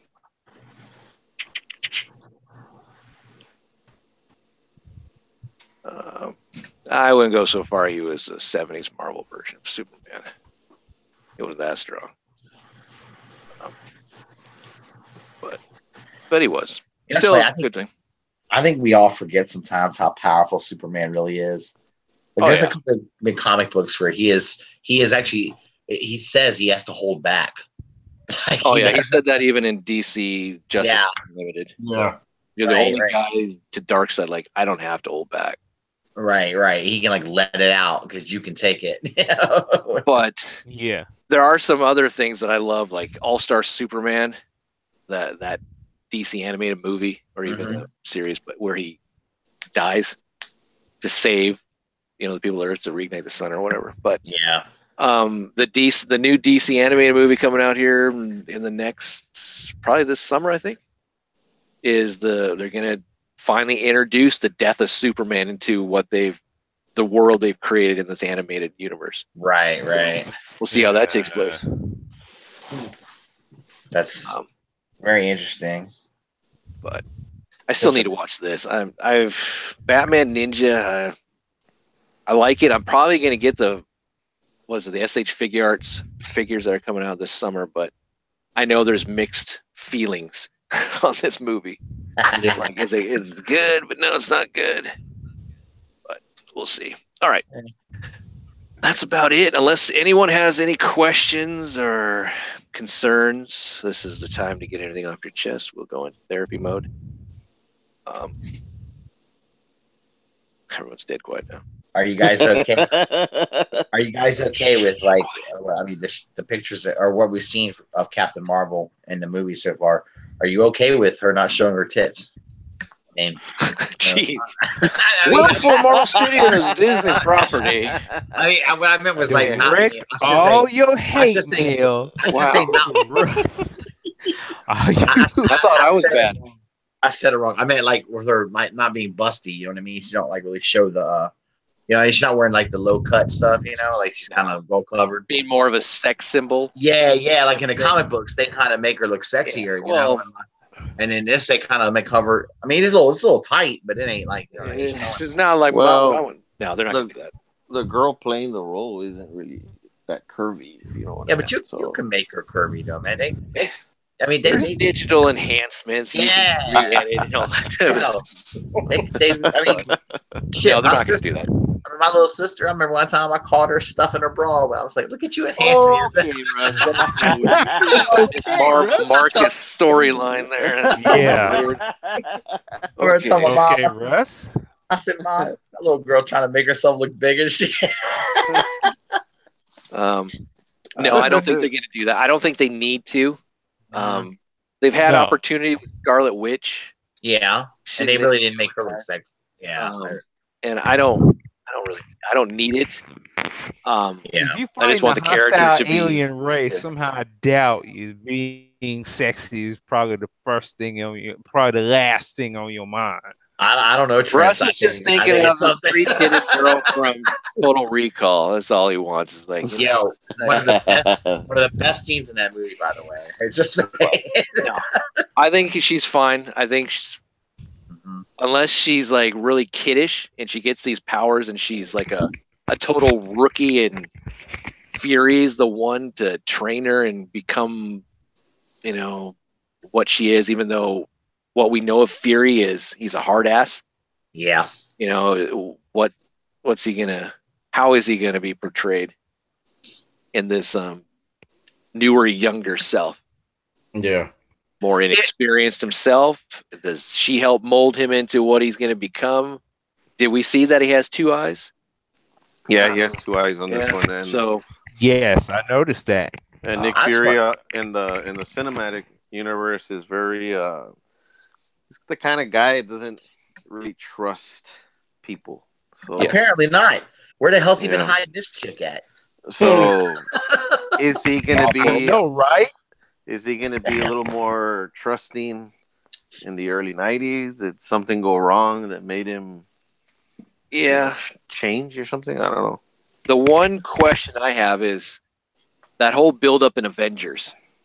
The Avengers Initiative. I'm hoping it relates back to her, because if he's coming out with it from Stark and for that timeline, it doesn't make sense that he already knew of some powerful ass being back then. Right. If she's powerful enough to take on a Thanos, a god, in a way. Maybe maybe she left. Yeah. But maybe she left. I'm still like, I'm waiting for my page, but no one's getting my page. But and I don't want to overanalyze it. I'm trying not to, but it's like I'm thinking about like, okay, well, he's creating this team of superheroes to take on a bigger threat. Yet he's already got one in the hip pocket somewhere. But isn't that so like him though? That's kind of how Fury is. He's always got something in the back pocket. You know what I'm saying? He's got a contingency plan. Always. That dude's always got it going on, man. Maybe Agent Coulson was a Kree. I don't know. I've never watched Agent of S.H.I.E.L.D. But still. I think he's watch it. I think he's supposed to come out in that movie also. Yeah, probably. Yeah. I'll tell you what, they've been keeping him separate and like out of the movies, and since they've had him on the show. Actually, on the show, I think two or three shows back, or two shows. Yeah, they mentioned Thanos and the fight, they really? Okay, everything going on. Well, they try to keep them. Well, they'll put the stories together, but what I mean is you rarely see any actors from the show show up in movies. Yeah. Speaking of the shows, funny y'all should mention it. Here's where I'm wondering what's gonna happen is any of the shows, whether it be Agents of S.H.I.E.L.D., Luke Cage, or when Jessica Jones returned, whatever. I wonder, are they going to address what just happened in Infinity War? Well, I know our Agents of S.H.I.E.L.D. will. They always connect that with the MCU in that way. They talked about Yeah, they talked about they addressed like the what happened in the first Avengers movie, the big battle that happened in New York. They addressed that on Agents of Shield, so they tend to do that. But I don't know about the Netflix shows. I'm not sure. They mentioned it in Luke Cage. Did they really? What So they happened mentioned in the Avengers, and I think in Daredevil or something. They briefly talked about it. Yeah. Okay. Because I know in Jessica Jones they mentioned there's kind of like this kind of almost like a racist thing going on with superpowered people. You know, people are hating superpowered people, and that's kind of the. But it's Jessica Jones. Everyone hates her anyway. So. But I don't think we'll ever see a crossover. Like, we need the B team, so all of a sudden here comes Tony Stark. You know, like you're now officially an Avenger, and all this type of crap. They said the B team. Well, remember there was an episode in Avenger. I mean, I'm sure it's in the comic books, but I just remember the Avengers Assemble, where Kang comes in there and he wipes out the Avengers, and there's a protocol that all of a sudden Spider-Man became an Avenger thing, War Machine. Yeah, it's like a Power cell. Man There's Iron another Fist cell. So, just in case we die, you're the contingency plan. But I don't think that's going to happen. Yeah. I am excited for it. I mean, there's a lot of great stuff happening, not just with the Marvel stuff. We have, next week, Deadpool 2 comes out. Yep. Cool. A week after that, it's the Solo movie. Sure thing. Yeah, it is. There's other things besides the Predator and Venom. I mean, there's going to be Ant-Man and Wasp. I'm sure there's a ton of things I'm forgetting. So it's good to see all this type of stuff for the this. I don't know. I don't want to say nerddom, but the comic book / collectors / just pop nerdom. Yeah. Well, it's just stuff that a lot of us like. I'll say comic book fans. You're going to see movies made of out of the stories we would read in comics. It's kind of cool. Yeah. So I don't know.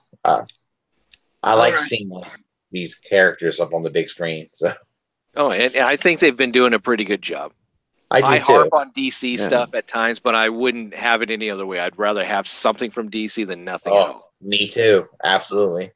Maybe I don't like the fact that we have the Marvel stuff and we have it on comparing apples to oranges at times. And I don't want to do that, but it's like, they're so successful over here. Why aren't they so successful over here in my eyes? Yeah. I know they can be on paper. You can manipulate statistics. You can do all that type of stuff. But in my eyes, I just don't feel it. Yeah. DC should have just done what Marvel done. You have the origin for so many characters, then you bring them together as a Justice League, and then you further the stories more with, they just came in a little too late. And if you've enjoyed these past 10 years with Marvel, I'm sure whatever they have in store for the future, man, you're gonna fucking enjoy it. So. Absolutely. It's going to be called Crisis. And then another thing was DC had to deal with was probably somebody at Warner Brothers executives probably sticking their finger in the pot. Yeah, probably, definitely. I mean, there's so many characters that are they're iconic. I mean, if anybody would have told me 10 years ago that we would be seeing an Avengers movie before a Justice League movie, I'd have thought you were crazy. No, I would say Guardians of the Galaxy. Before wow. Yeah. I surely wouldn't have believed you. Whatever. Yeah, that's a good point. Especially with this iteration of the Guardians of the Galaxy. Yep. Yeah, I love this generation. But all right, well, that's it. We've been going for a little bit. We'll get off air here. We got Gita articulated figure reviews. What is it? Contracts. Yeah, see that.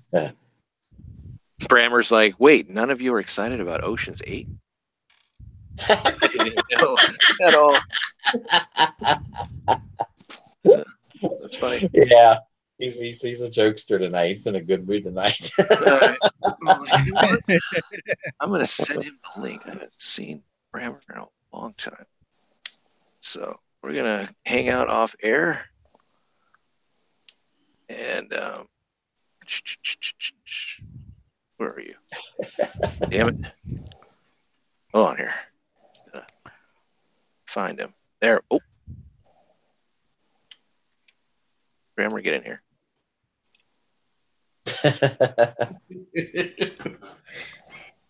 Send. There we go. All right, cool. All right, let's shout out where everyone is at. So, Charles, where can we find you? On Instagram as Optimus4Prez, and here every Saturday night. Cool. Clutch. You can find me everywhere, Bricks on the Dollar, and on too many of the shows. Nice. Yeah, don't forget Stasis Lock. You guys can have fun. Beast Wars. Don't forget Off the Runner. Yeah. Oh, yeah. God damn, how many shows do you have? Too many of them. Brian Brink. I know, right? I was about to say he's trying to outdo Brian Brink, man. Damn. Hardest Brian to run for his money. Man around. All right. Frogman, where can we find you at? You can find me at Eddie Frogman on the Facebook groups, and I want to thank you for once again inviting me on the show, man. Had a blast. Don't worry. Thank you very much, man. You're getting the invite every time, so you're just. We love having you. You're awesome, man. Appreciate it, man. Thank you very much. No problem. Yes, all right, Russ. I see that you're off camera with all your stuff that you've been talking about. You don't want to show your face now. It's because I'm checking out pictures of Brie Larson, trying to look for news. Okay. He's still going strong. Doesn't ever stop. Oh, man. Yeah, you can find me on Facebook, Instagram, Twitter, sometimes on YouTube, here every Saturday night. There you go. Except for when I'm, out of town fucking around, the usual. Town at Sex Addicts Anonymous. Oh, yeah. see, that's right. See, some people see a problem with that. I just don't. Nothing wrong with it. Nothing at all. Okay. Just because Thanos wipes out half of the population doesn't mean you need to repopulate the other half. Dude, you imagine a bunch of Russells running around? It'd be wonderful, dude. What's your visa? Wow. Oh man. Trent, where can we find you? I can be located at Twitter, Instagram, and Facebook at Trents5. Sweet. Right, Trent? Wouldn't you like a world full of Russes? Oh my God, yeah. It'd be interesting. You don't need to answer. It'd be interesting. Oh man.